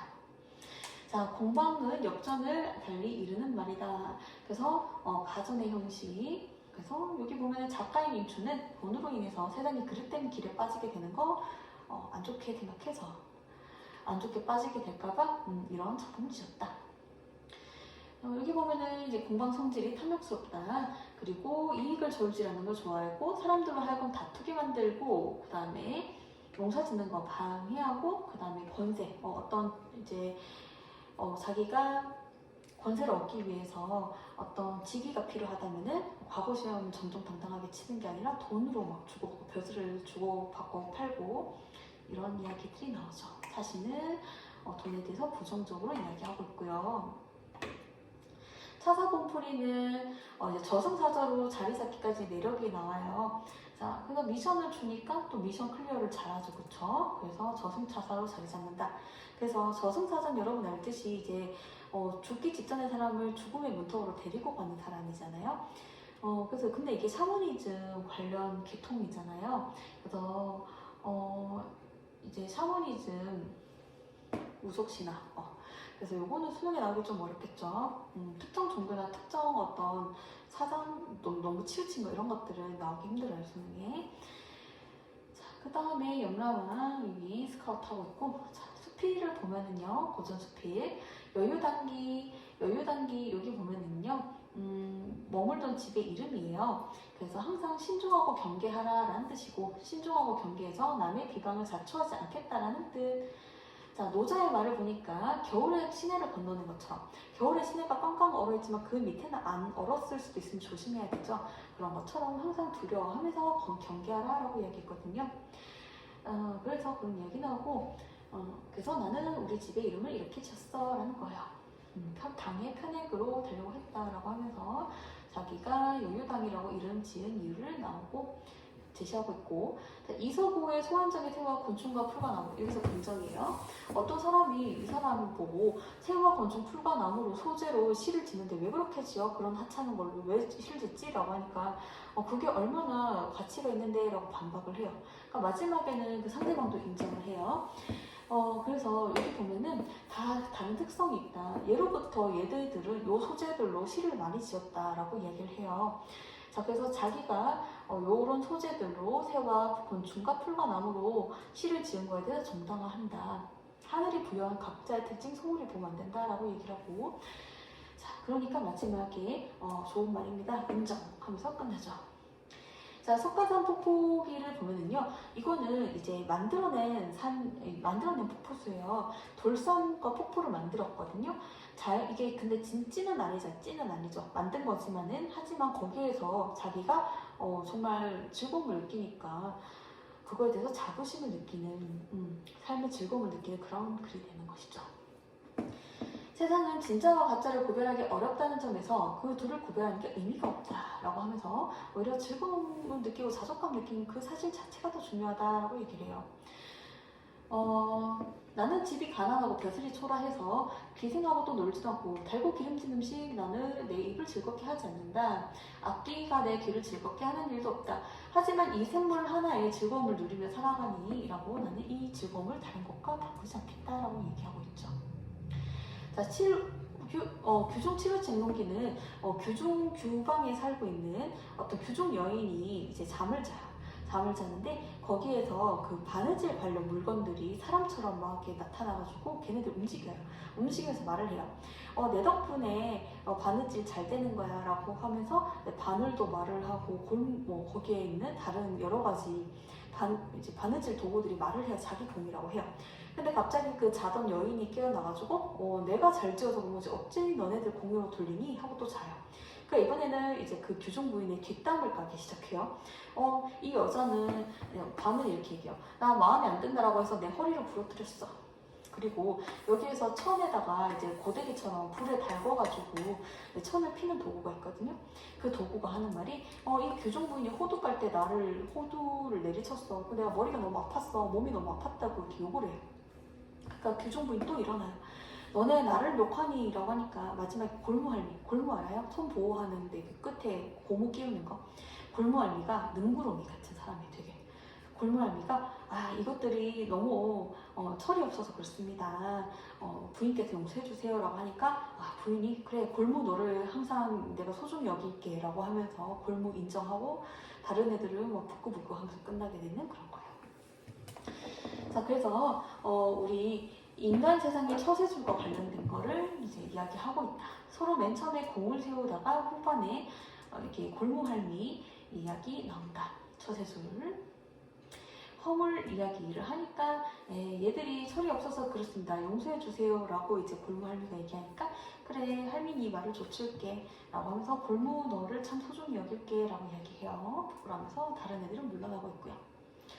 자, 그 다음에 통영 5관대는요, 양반들 허위의식에 대한 조롱과 풍자예요. 여기서 말뚝이는 양반을 모시는 아이인데요. 여기에서 말뚝이가 양반들을 까내려요. 근데 양반들은 그것도 모르고 맨 처음에 좀 화를 내기도 하고 아니면 말뚝이 말에 귀를 기울이기도 하고 양반들이 여기서 좀 바보처럼 나와요. 그리고 나중에는 말뚝이랑 양반들이 춤을 추면은 하나의 장면이 끝나는데 또 그리고 나서 또 싸워요. 양반들하고 말뚝이랑 또 그러고 나서 춤추고 끝나고. 그래서 걔네들이 춤을 추는 게 일시적인 갈등 해소인 거예요. 여기 보니까 양반이 너 상놈이잖아 라고 하니까 네 근본은 뭔데? 라고 하니까 말뚝이가 나 사실은 우리 조상들은 벼슬 했거든 이라고 이야기해요.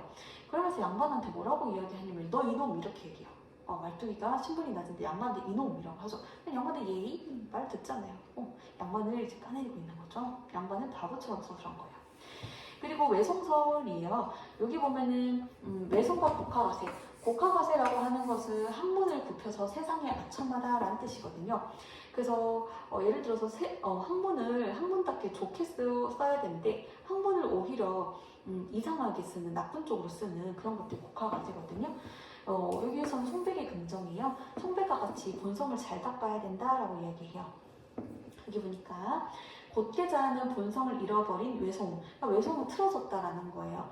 그러니까 본 모습을 잃고 아첨과 이익을 일삼는 사람들과 연관지어서 여기서 외송을 부정적으로 서술하고, 그 다음에 송백과 같이 원래 쭉 뻗어나가는 그 특성을 잘 지키는 거에 대해서 좋게 생각하는 그런 글이 되는 것이죠.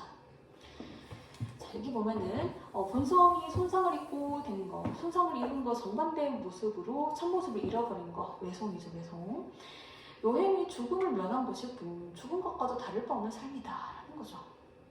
자, 그리고 송백은 원래 자기 속성 그대로 쭉 자라는 나무, 긍정적으로 서술한다. 자, 본성을 해쳐서 남에게 모멸을 받게 되면은 남에게 잘 보이려고 한 행동의 결과인 거다. 자기 본성대로 살면은 존경을 받았을 텐데. 자, 이런 글이었고요. 여기까지가 고전 시가랑 그 다음에 고전 산문 전체 작품을 다 다룬 거예요. 회독은 여러분 이 정도로 마무리를 해도 돼요, 이제는. 자, 그러면은 우리 EBS 연계 강의 소개를 짧게 하고 마칠게요. EBS 문법 연계는 지금 셀리국어 유튜브에 다 올라가 있고요. 그 다음에 현대시 현대소설을 추후에 업로드할 예정이고, 그 다음에 독서도 전체 지문을 다 수업할 텐데 추후 업로드 예정이에요. 자, EBS는 효율적으로 공부를 해야 돼요. 내신 공부 하듯이 하면 안 되고요. 그래서 아까도 이야기했지만은 각 작품에서 그리고 독서에서는 각 지문에서 중요한 내용들이 있거든요. 크게 여러분 이제는 정리하는 시간이라고 생각을 해주면 돼요. 지금 2시 18분이에요. 이제 청소하시는 선생님이 들어올까봐 약간 끝에 가서 조마조마했는데 아직 안 오셨어요. 이제 빨리 마치고 집에 가려고 해요. 여러분들 고생 많았고요. 우리 또 다른 강의에서 만날게요. 고생 많았어요.